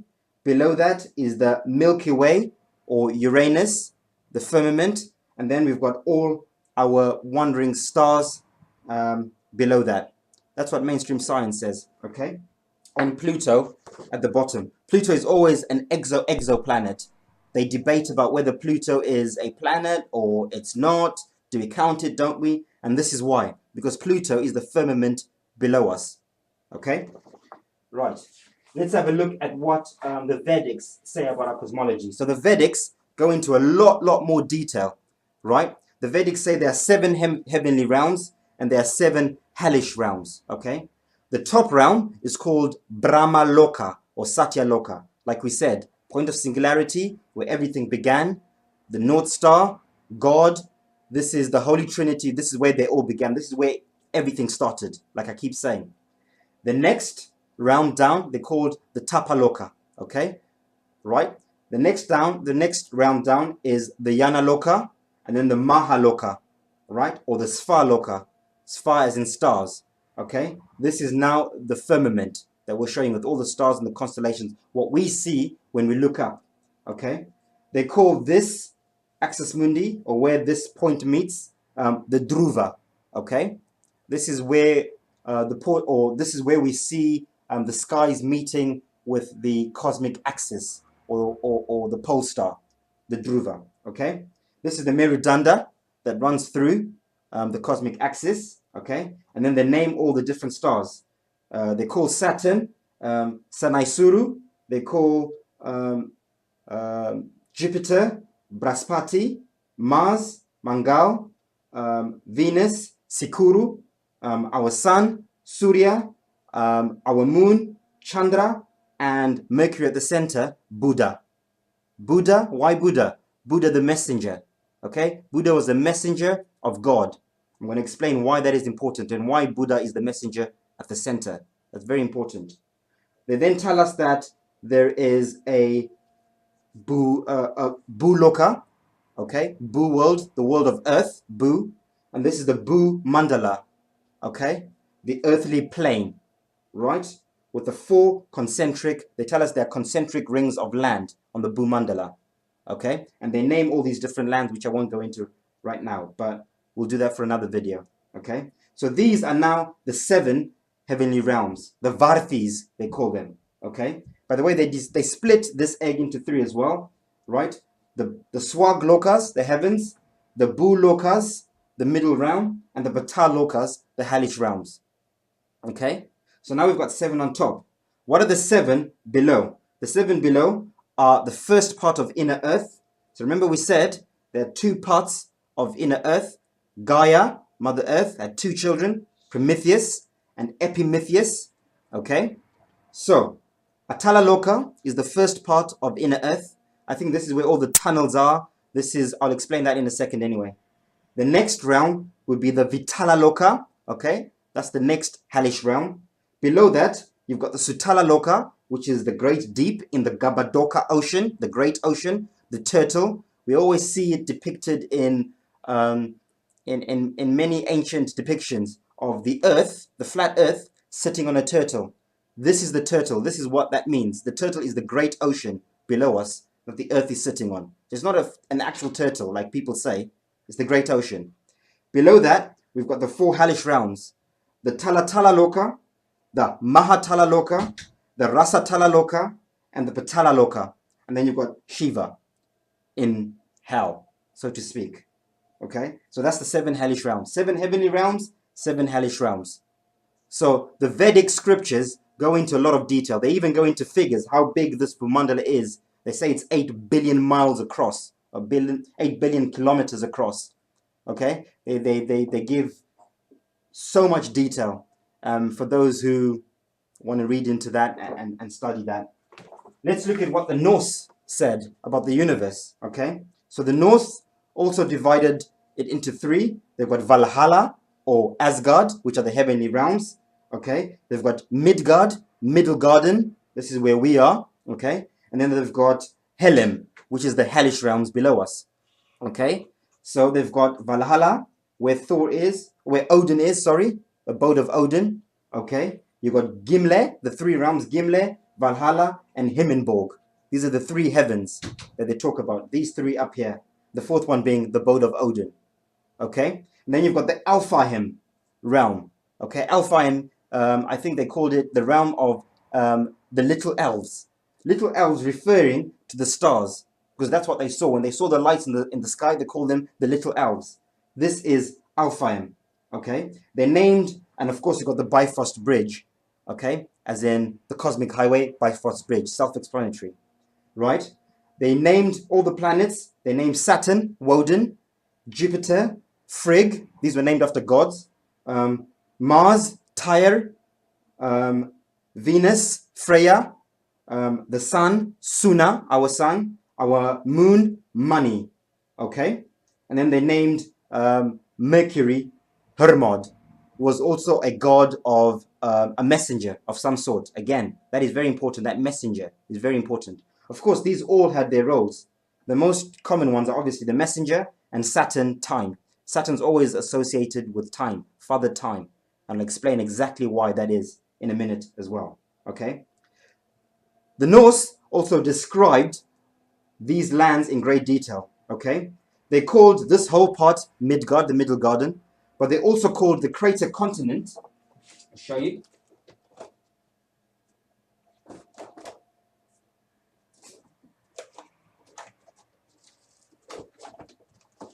They also call the crater continent at the center Midgard, the Middle Garden, right in the center. Okay, so where Eden, where Shambhala is, that's Midgard. Okay, as you can see, right? Below that, they called inner earth, inside the pyramid Bhumandala, the realm of the Svatylum. Okay, Svatylum meaning realm of stone spirits or dark spirits. I'm sure you can decipher what that means yourselves. Okay? And then you've got Iga, which is the great deep, mother of the great deep, mother of the great oceans. And then you've got the realm of Loki, the bad guy, right? Loki at the bottom, Helen, right? So these Nordics, the Norse, they describe these lands in very great detail. Midgard at the center, the middle garden, naturally, okay? This is Vanaheim, the land of the Vanir. Vanir referring to children of God, okay? The gods in Asgard at the top were called the Aesir gods, the gods of the gods.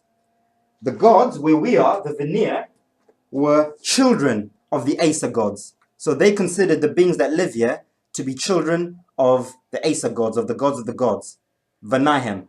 It's interesting because where I come from, in Africa, in Zimbabwe, the Shona word for children is Vana. So I was trying to decipher what Vanaheim was. I couldn't figure it out. Okay, so I used etymology, again, something that I've learned from Santos and syncretism. And I connected the dots. Well, Vanir, Vana, children. Vanir were children of the gods. Vanaheim, land of the children of gods. Vanaheim. And that's how I came to that conclusion. They then tell us there's a place called the Nephilim, okay? The realm of frost and ice, okay? This is the Nephilim, the ice wall. This is what they call the Nephilim, okay? And beyond that is where the Jutoinim live. Beyond the Nephilim is the land of the Jutoinim, the frost and ice giants, so they call them. So we see in a lot of mythology, they talk about the Nephilim, fallen angels, right? In the Bible, it talks about the Nephilim, fallen angels, right? Well, you can connect the dots yourself, you know, how that's all linking with the Bible. Norse mythology and the Bible, connecting right there. Beyond that, they say there is the Muspelem, okay? Muspelem, the land of the fire giants, or the fire demons, whatever that means, okay? So you've got Midgard, Vanaheim, the Nephilim, ice wall, Jutoinim, beyond the Nephilim, and Muspelem, okay? Underneath that is where you've got Svartalem, like I said earlier on, the realm of the stone giants, okay? Or the dark giants. Oh, not stone giants, the stone dwarfs, or dark spirits, inner earth, okay? This is where maybe you get a lot of conspiracy theorists or alternative researchers who talk about the reptilians. Perhaps this is where they come from, these reptilians that we're always talking about, from inner earth, inside the Bhumandala, or possibly from the great deep, who knows, right? Doesn't really matter at this point, okay? I could do the same thing with Norse, or with the Greek. I syncretized the Greek as well. The Greek, you know, Uranus, like I said, Uranus. Uranus was married to Gaia, right? You've got Zeus at the top. You've got Hera, who was Zeus's wife, so that's the next round. You've got Poseidon. You've got Polos, which is the North Star, and Zeus. They named the planets. They named this the ether, by the way. They actually named it the ether, right? They named the planets. Saturn was Kronos. Jupiter was named after Zeus, so Jupiter is Zeus as well. Mars is Ares. Venus is Aphrodite. Our sun was Apollo. Our moon was Artemis. And then you've got Hermes, the messenger, again, at the center. Kronos for the time, Hermes the messenger. Okay, Kronos is first, time. Hermes is the last one, the messenger. All of these also had their own different roles and their own different things, okay? Then you've got Mother Gaia with the two children, Prometheus and Epimetheus, okay? And then at the top, you've got Atlantis. This top bit is Atlantis, the concentric rings of Atlantis. The center, as you notice, is a crater continent now, okay? This is the sunken continent of Atlantis. This is where that myth comes of the sunken continent. Remember earlier on I said, I think there was a capstone, okay? I think this land was not always a crater, but something happened for it to become a crater. It was actually above, so it was a proper pyramid. Interestingly enough, if you look at the pyramids in Egypt, yeah, the Great Pyramid in Egypt, it's missing the capstone at the top. I think that's symbolical. The ancients were trying to tell us something. Okay? So if you go to Egypt and you look at the biggest pyramid, I forgot what it's called, the capstone is missing. On our pyramid on the earth, the capstone is also missing. Okay? Interesting. It's now a crater. So they were telling us something there, right? Back to this, okay? And then you've got Pontus, below Mother Gaia. You've got Pontus, who was the keeper of the seas. And then you've got Hades, right? In Tartarus. They call Tartarus hell, and Hades resides in Tartarus, okay? So that's Greek mythology, right? And then the chaos on the outside. You could do the same thing with the Egyptians, okay? Right? The Egyptians, you've got Amun at the top, right? Amen, Amun, God at the top, the creator, right? You've got Neith, his wife. You've got Hathor. You've got Nut, who's married to Gaia, okay? The husband of Mother Geb, not Gaia, Mother Geb.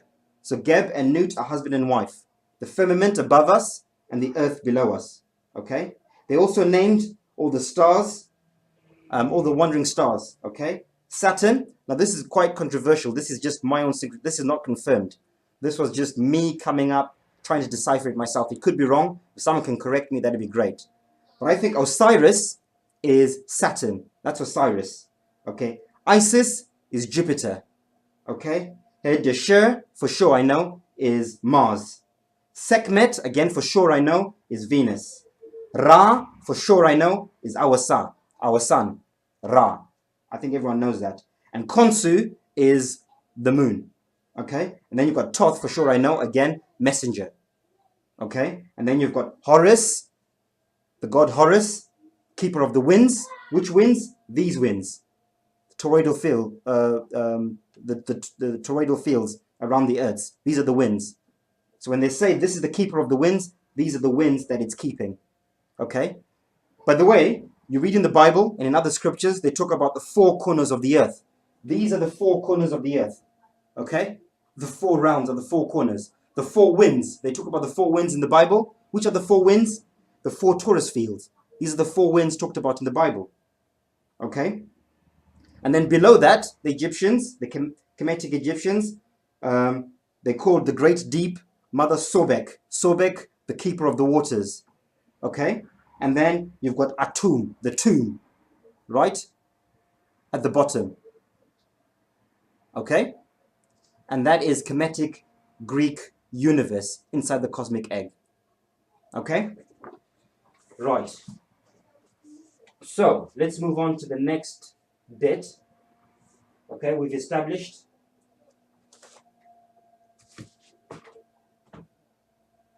okay. Let's talk about the ages, okay?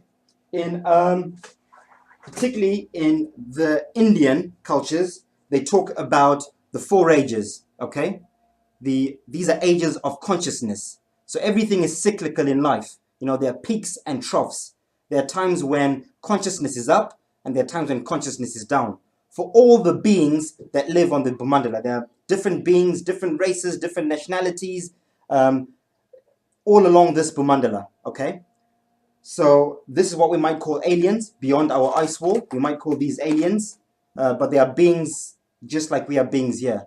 And they will call us aliens as well. So aliens do exist and outer space does exist, but it's not like we've been told or you know, that it's on the planets, it's on the lands beyond, okay?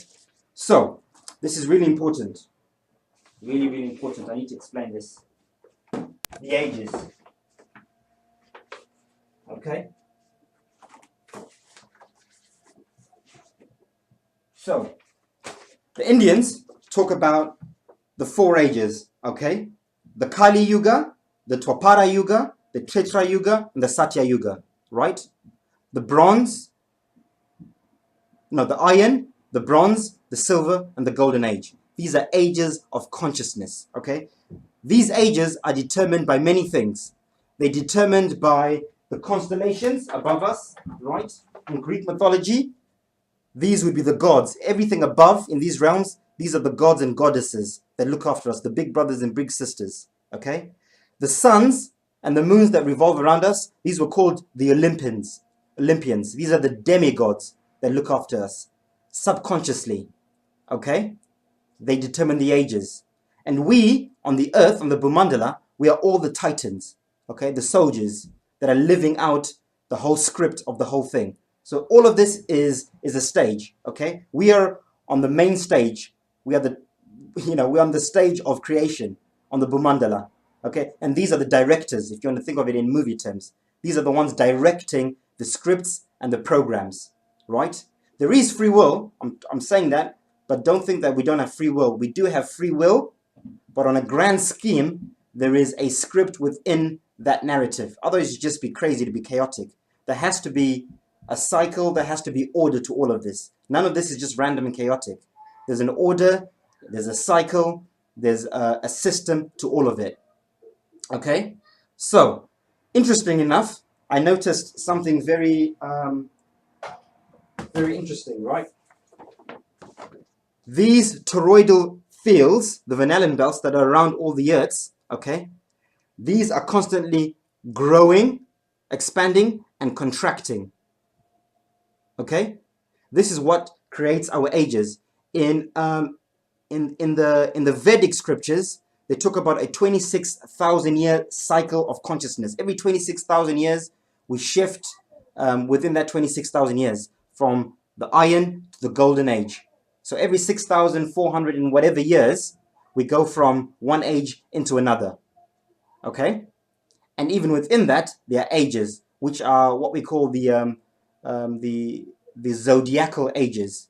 The age of Aquarius, the age of Aries, the age of, all the zodiac constellations. And those are all conscious ages. So there are smaller ages within bigger ages within bigger ages. Okay, so everything is cyclical. Okay, so there's a 26,000 year cycle, and then within that, there's a 6,400 year cycle. Within that, there's a 2,100 year cycle. Okay, we've just come out of the age of Pisces, which was the whole Jesus thing, fish, Pisces. We're now going into the age of Aquarius, the water bearer. Okay, Aquarius is technology. Aquarius is coming together. Aquarius is the mixing water. Aquarius is always a man or a woman pouring water, pitcher of water, mixing the waters. This is now where things are now being mixed. Knowledge is coming out. Technology. This is the age of Aquarius. Okay? This is where we are now. Right? So these toroidal fields, the Van Allen belts, the aurora borealis and all that, they have a significance in that. So we're at a very, very special point at the moment, right? Because we're shifting, we're approaching a 6,400 year cycle shift, which also coincides with the 2,100 year cycle. So not only are we shifting consciously, like we did in the last shift during the age of Jesus or Pisces, we're now shifting physically. Like I said, these toroidal fields are expanding and contracting. During the Golden Age, there are no toroidal fields inside our universe. Okay, let me find a proper one, just so we can see it properly. Okay, there are no torus fields in our universe in the Golden Age. Everything's connected. We are at the peak of consciousness everywhere in the universe. Yeah, it's the golden egg. Okay, all these toroidal fields expand outwards over time.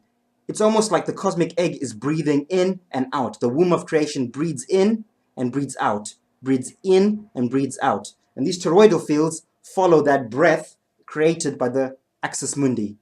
Okay, so when God, okay, is breathing in, okay, Brahma, this is when the torus fields are spreading out. This is over thousands of years. And breathing in, the torus fields close again. We're now in the dark age. Out and in. At the moment, we are ascending. We're on the upward cycle. Okay? So the torus fields are expanding.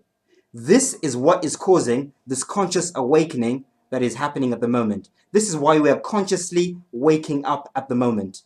Because we are picking up the frequencies, okay, of this toroidal field at the center, the aurora borealis, coming from the messenger, okay, the demigod Mercury, Hermes, Thoth, Buddha at the center. Remember, everything's interlinked. They tell us, mainstream science, at the center, in the magnetosphere at the North Pole, there is an electromagnetic field that's being affected by the sun. Which sun? This sun, the black sun of intent, Rahu. This is it at the center. So the frequencies we're picking up subconsciously that are creating this awakening that we're all talking about, the vegan movement, the flat earth movement, people just questioning government, what's happening with Trump, with everything, all this craziness. People are now becoming more aware. Before, we never questioned. We just followed whatever we're told by governments. Now we are questioning things a lot more. Why? We're getting more intelligent. We're waking up. What's waking us up? It's this energy that is growing out of Eden, out of this Taurus field, and heading towards the outer bits. So we're heading towards the golden age. We're now coming out of the dark age. In the dark age, all of them are closed in. As we head towards the golden age, they open up until they are assimilated into the outermost, into the egg. And there's nothing. And then everything grows back again, and we descend back into the dark ages of consciousness. Everything's closed off again, including our minds, physically and metaphysically, spiritually and mentally. Okay? So, likewise, the toroidal field around where we are, around here, is also spreading outwards. It's also opening up. Okay? So you hear NASA, they were telling us, or mainstream science, for a long time they were worried about the ozone layer opening at the North Pole, okay? Which would bring an end, which would be the end of the world, which would destroy the world, the ozone layer. Well, there's some truth in that. The ozone layer is this Taurus field growing out. And it will destroy the world, but not physically, metaphysically. It will destroy the paradigm. A new age will come in. That's the apocalypse they're worried about. Their paradigm, these elites that run the world, they're worried that their age of ruling over the masses will end. And it is ending because people are waking up. We're questioning now, right? We're not just following. We're now researching and thinking for ourselves, okay? Because the ozone layer is opening up, okay? This Taurus field is growing at the center. And we are picking up the frequencies. Well, most of us, some of us. Not everyone will. This happens really slowly. Okay, there's a process to it. It can't happen in an instant. It has to happen slowly and gradually. Some will pick this up a lot quicker than others. Some are waking up quicker than others. Some need time. Some won't wake up. Some will die asleep. And that's fine. And they'll reincarnate. And they might wake up in the next reincarnation. Okay, and likewise. So this outer field is also expanding. Okay, the Van Allen belt. They're telling us that very soon they'll be able to leave the Van Allen belt. They're very excited about going to Mars. They were saying that we can't leave the Van Allen belt, but soon humans will be able to leave the Van Allen belt. Okay? And that's because the frequency is changing, A, and B, the Van Allen belt is growing outwards as well. Okay? So there'll be holes in this ozone layer as well. Right? So this is a very special time for everyone on this Bhumandala. I think the people out here, or the beings out here, they're also having their own conscious shift of some sort, right? Some of them will probably be getting ready to come in, the good ones, and the bad ones will be getting ready to go outwards. Because in is always good. You want to go in and up rather than out and down, which I'll explain in the next video. Okay? So this is what's happening. This is the conscious shift that is currently taking place, right? We need to be picking up these frequencies and we need to be aware of what's happening. Okay, in the Bible, by the way, it talks about the North Star. There's the story of the birth of Jesus Christ, right? And the three kings were told that when you see the North Star in the sky, that is what you should follow. Follow the North Star. And that North Star will lead you to where Christ is being born. Okay, so that story is an allegory of what's happening now, right? Our ancestors, or we, were trying to tell our future selves something because we've all reincarnated thousands of times. So our ancestors are us, okay? The North Star, in this case, is the messenger of God, Buddha, Hermes. Okay, when you see the North Star in the sky, follow Christ consciousness, at the center. This is where Christ is being born, right? So eventually this whole thing will be golden age, but it starts from the center, okay? It's spreading from the center outwards.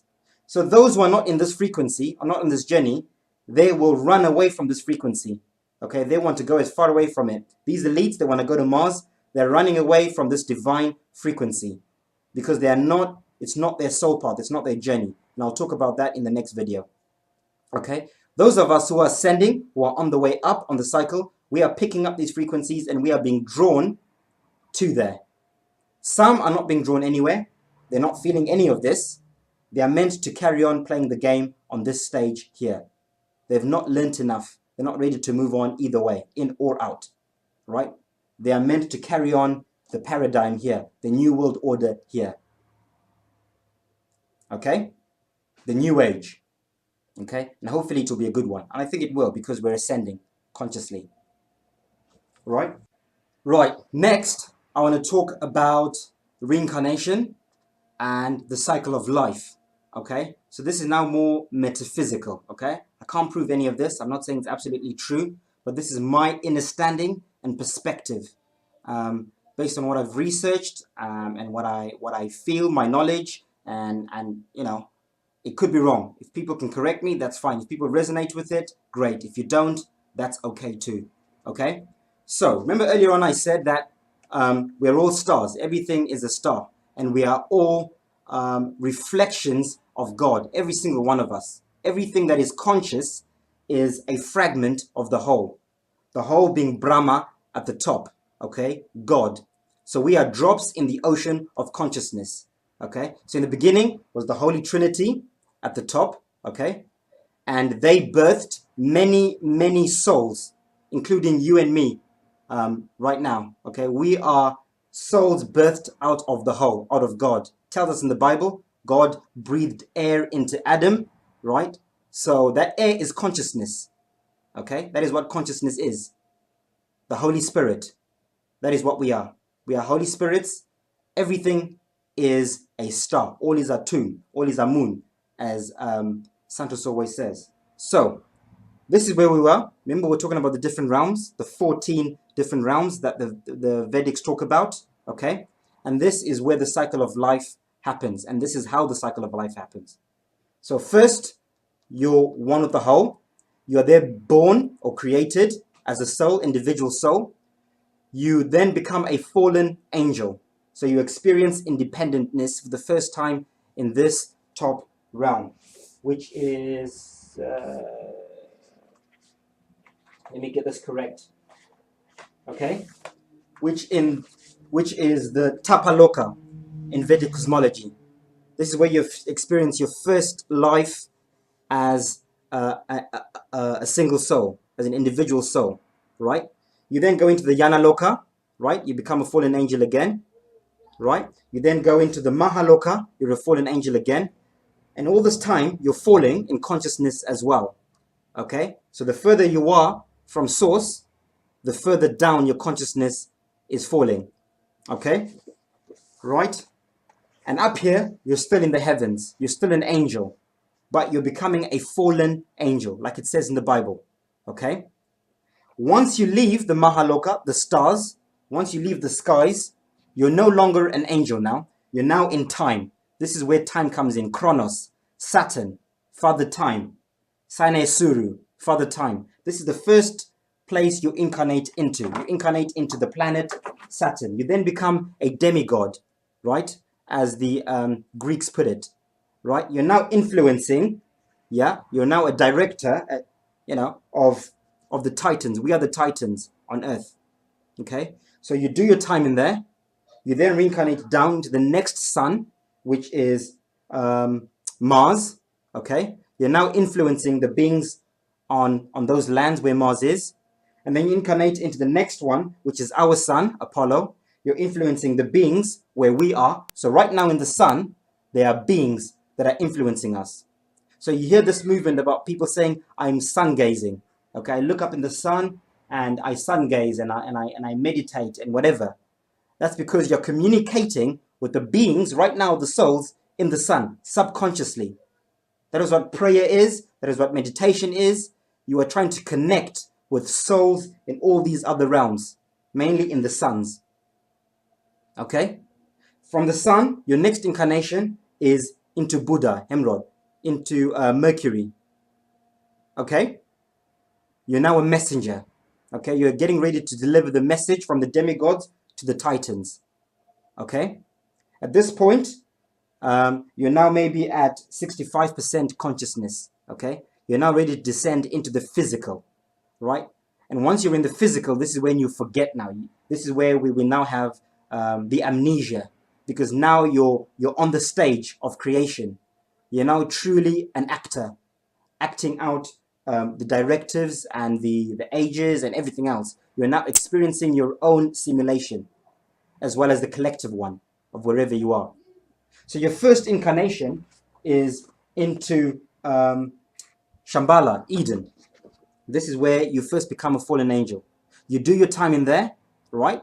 And after a while, you either reincarnate or sometimes physically, depending on the ages, but mostly you reincarnate into where we are, okay? And you now become a human being like we are now, okay? So these elites that are ruling us, these are fallen angels, and I think some of them are also beings from the underworld that are influencing us at the moment in the dark age for now. So these fallen angels, some of these elites that are ruling us, okay, this is why they've been a lot more intelligent than most of us for a while, okay, because they're fallen angels. They're coming from the center going outwards, okay, right? And we are going the other way, but the scales are balancing, right? We're getting to a stage where we're going to be balancing the scales very soon. Well, we are already. We're catching up. They are falling in consciousness. We are rising in consciousness, the rest of us, most of us, the good ones. Okay, so once you've done your time here, you reincarnate many times through the moon. Okay, the moons are processing centers or reincarnation realms where when your soul dies, you go into the moons, you assess yourself. No one judges you. You're not judged by anyone. You assess yourself and you come back and you work out your karma or whatever you need to work out. Because remember, the meaning of life is birth, experience, growth, and move on. So if you haven't learnt enough and you haven't grown enough, you must come back down and play again. Work out your karma and learn as much as you can before you can move on to the next stage. Okay? These beings, because they're fallen angels, okay, they automatically will be drawn to the worlds outside. Okay? Because they're going outwards and downwards. This is why these elites, right, the governments, they're obsessed with going to Mars, the outer lands. They're going outwards. Okay, they're on their way out and down, right? Right. These worlds are not necessarily hellish, as in hell. I don't think so, but I think they are disconnected from nature and from source. There's a difference between intelligence and intellect. So there might be a lot of intellect out here, technology. You know, cities with amazing technology out here, but not so much knowledge, gnosis. Okay. They're disconnected from nature and from things of transcendental things, spiritual things. Everything out here is very artificial, which is what you're seeing at the moment. They're preparing us. Everything is becoming very artificial. Robots, food, money, everything is becoming more and more artificial. Okay, there's this big AI movement happening at the moment. So the beings on the way down are attracted to these things, these artificial things. Okay? I'm not saying it's evil. I'm just saying that is your soul path or their soul paths. And then after that, your next stage will be the outer lands. Okay? Muspelem, the fire giants, whatever that means according to the Norse. After that, 40%, you're now in inner earth. You're now a reptilian, so to speak, inside the first part of the Bhumandala. Okay? I think the underside of the Bhumandala, I don't think this is a physical place you can go. This is when you reincarnate as a spirit again. You're now a spirit. You don't have a physical body, but you're a dark spirit now. Okay? Now you're a devil. You're a Shiva. You're a destroyer. Up here, you're a creator. Down here, you're a destroyer. So you're trying to gravitate people, right? You're influencing people up here as well, subconsciously, right? When they say that the devil has influenced you, these are the beings, the beings out in these worlds down here, trying to subconsciously influence you. All your bad thoughts, all your negative thoughts are coming from the frequencies from these beings under here. You then get to 30%, 25%, 20%, 15%, 10%. There's hardly any light left in you. Okay, you're now truly, a fallen angel in the truest sense of the word. Okay, but then you work your way back up again. Once you're down here, right, the cycle of life, you can't be here forever. You've got to come back up again. But this is all happening over millions or thousands of years or whatever. Okay, you then come back up again. 15, you are ascending. You're now becoming a shooting star. You're shooting back upwards. Okay, you go through all the different rounds again. The reverse, you're here, then you're here, and then you incarnate where we are. Okay, and then you get to the center. So those of us who are being drawn to goodness, to love, to truth, right? Those of us who are trying to change things for the better, okay? We are shooting stars. We are ascending, right, on the cycle of life. We're on our way up. And we're meeting in the middle with those descending. So you've got the good guys and the bad guys. And this is necessary for the cycle of life. This is duality. This is polarity. Good and bad. It has to happen. Fallen angels and shooting stars. Okay? Now remember, I put the suns on this side and the moons on this side. I did that deliberately. Okay? Except for that one is a sun and a moon. Okay? So when you're ascending, when you're way out, the moons, the mothers, are portals out. The suns are gateways in. So those descending come through the sun. Those ascending go through the moon. Okay? Males inseminate. Females give birth. Okay? If you can see, this looks like a brain, the cosmic egg, with the center, right? You've got the left-hand path, male principles, right-hand path, female principles. Okay? This is where all that esoteric stuff comes in. For those who are not afraid to research that and to try and understand it. Okay? So this is where you come out from the moon side. So you incarnate here, or in this case, we're going through a very special time. We can actually physically walk into the Garden of Eden. Okay? But we have to pick up these frequencies for those who want to make the pilgrimage. Not everyone will want to do this or can do this, but those who are ready to ascend, those who have learnt everything they need to learn, right? At the center, here where we are, there are those who are ready to move on to the next stage of life. Some need to incarnate, like I was saying, a few more times before they can move on. Okay? Others are ready to move on to the garden, to the center, to the next stage. I've done my time here. I feel like I need to move on. Okay? I need something new. I need a new experience. So this is where veganism comes in, or vegetarianism. This is where truth, love, and all those things come in the garden. Disconnecting from artificial, trying to connect with nature, sun gazing, loving animals and nature and all that. You're preparing yourself for the garden. You have to prepare yourself. Because if you don't, you cannot be able to withstand the frequencies here, because the frequencies in this dimension are much, much, much higher. Okay? So if you want to make the physical pilgrimage here, you need to be prepared. Okay? Because if you don't, you will just get, your body and your soul will not, you'll get zapped and you'll just reincarnate back here again, back to square one. You'll die on your way there. Okay? Because the Van Allen belt, the frequencies there, you will not be able to withstand them. So those of us, you hear me talking a lot about this pilgrimage to the North Pole. Follow the North Star when the time is right. I'm going to make a little prediction. I know they say you should never put dates or make prophecies, but I am. I'm going to say Vision 2020. 2020, I think this Aurora Borealis or Van Allen belt will be high enough for us to see the North Star, for us to see Mercury. This is Planet X that they talk about. This is planet Nibiru. They say that comes around every 26,000 years to destroy the world. This is it. But it's not a physical destruction. It's a metaphysical destruction, a new age. Okay? So when the time comes, and I think 2020, those who see the North Star and want to make the pilgrimage, not everyone, okay? If you don't want to, you don't have to. Your next incarnation could be in there. You can stay here and stay for a bit longer, and when you ascend or when your body dies, your soul can ascend into there and reincarnate into there.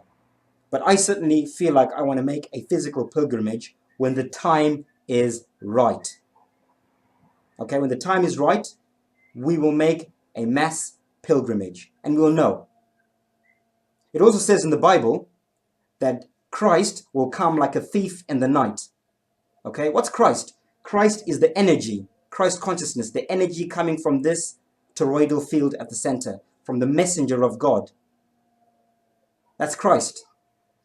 That's coming like a thief in the night. I had my awakening last year, right? Overnight, like most people. One day I was on a spinning ball, I was eating meat, I was, following money. Something happened to me, my life changed. I realized where we are.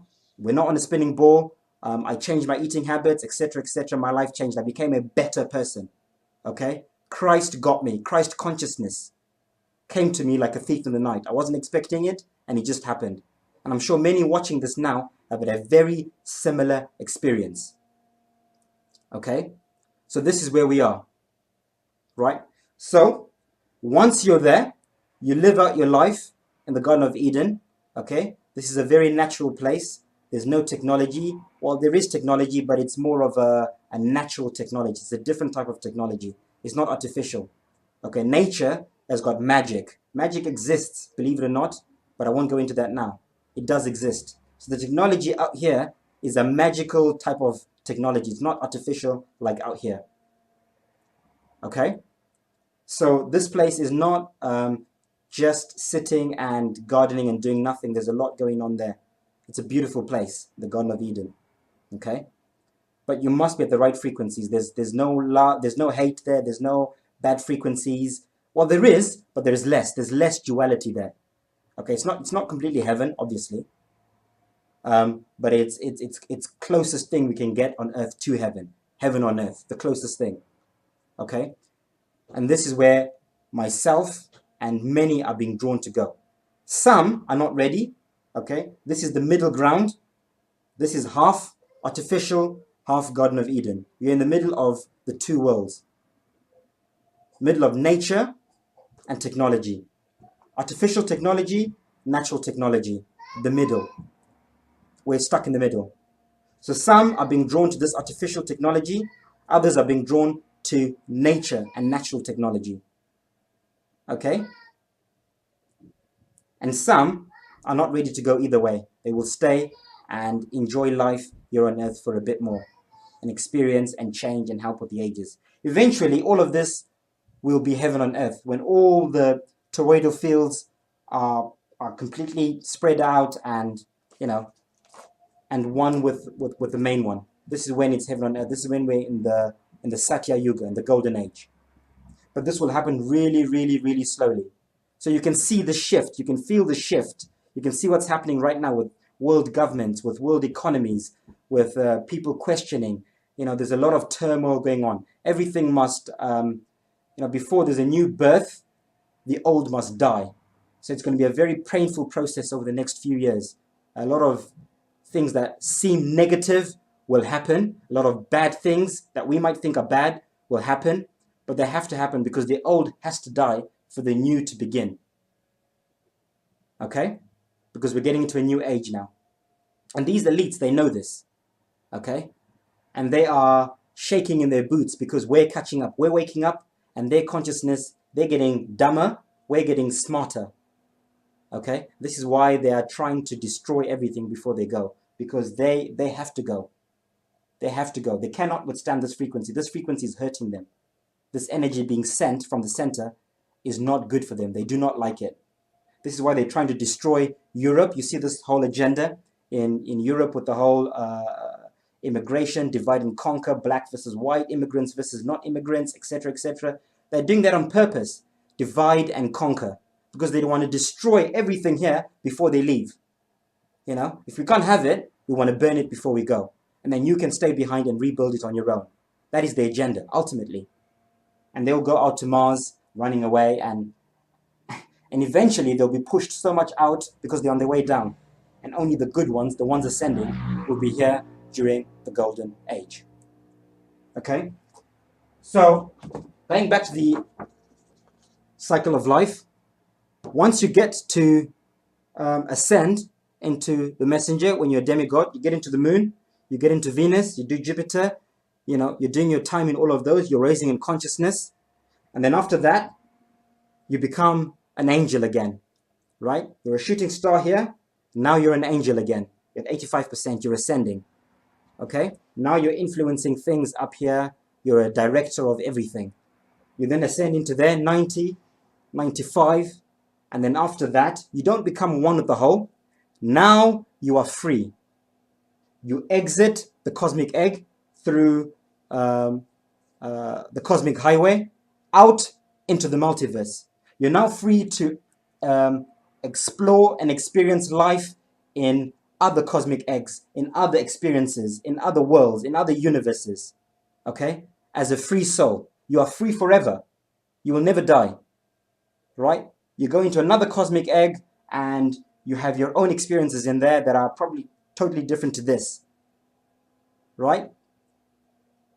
And this is the cycle of life. And new souls will be being birthed. They do the cycle, they go out, and this is continuously happening. Cycles of life, of consciousness, of stars. That is what we truly are. We are stars wrapped in skin and flesh and bone, soul, spirit. And even science, quantum science, is starting to realize this now. They're starting to tell us that we're not just flesh and bones. There's a lot more going on. And it's obvious to most people now. I think those who are awake know for sure. Okay? And that is the cycle of life. Okay? I hope I was clear, and I hope I wasn't going around in circles. Again, like I said, I'm not saying that everything I'm saying is 100% truth. A lot of it is my own understanding from what I've researched and from what I've learned from other people and from what I'm picking up from, you know, from the universe. It's my interpretation. If you resonate with it, or if you recognize it, or if you remember it, because remember, we are all our own ancestors because we've reincarnated. So this time is normally called the Great Remembrance because we are remembering things we've always known. For those who are tuning to the frequencies, you remember this stuff, this knowledge. Okay? So I feel like I'm remembering this. This feels like a distant memory to me. And I'm remembering it and I'm sharing it with you. And I'm seeing when I speak to people, a lot of people recognize and they go, oh, do you know what? This sounds familiar. It sounds right. I don't know it as fact, but it sounds right because your soul is remembering. You're waking up. So if you resonate with it and you get it, great. If you don't, that's fine too. Okay? By the way, I also think that there are souls here on earth right now, right, who are here to help. So perhaps they've ascended already a few times. They may be a few steps ahead. They may be at the moon stage or at the Venus stage or even at the Garden of Eden stage. But they chose to reincarnate and come back here to where we are to help with the shift.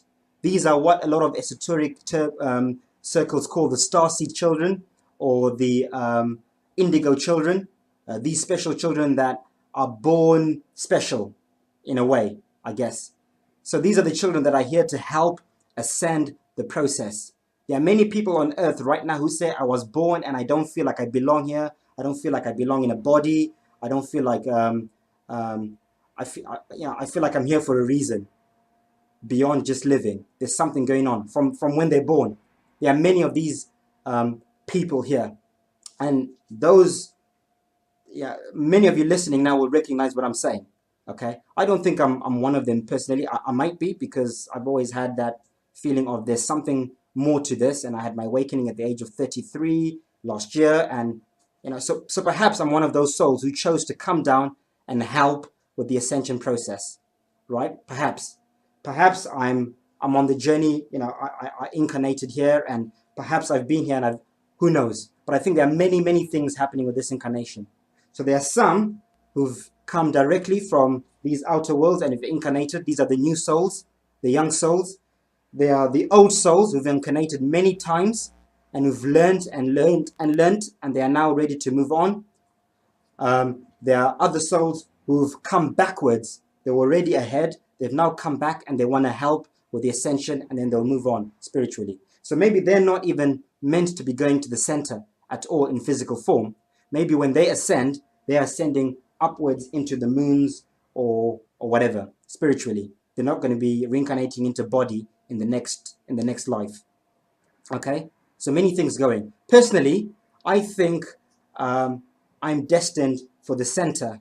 Okay, I still want to experience life in a physical body, but certainly not in the conditions we're in now. I'm certainly drawn to nature and living in harmony with the animals, with nature, and veganism and love and all those things. I'm not drawn to technology and the materialistic things in life. There's nothing wrong with those things. Those who enjoy them. That's fine. But there are many of us who feel more drawn to nature and to that side of things. Wholeness and Balanced Vibrations family, it's been amazing sharing this message in connection with you, sending all the love and vibration through the galaxy to the ancestors. This is it. We're in the great stage of our existence. Let's explore and love and care for each other. Thank you so much for being you. Wholeness.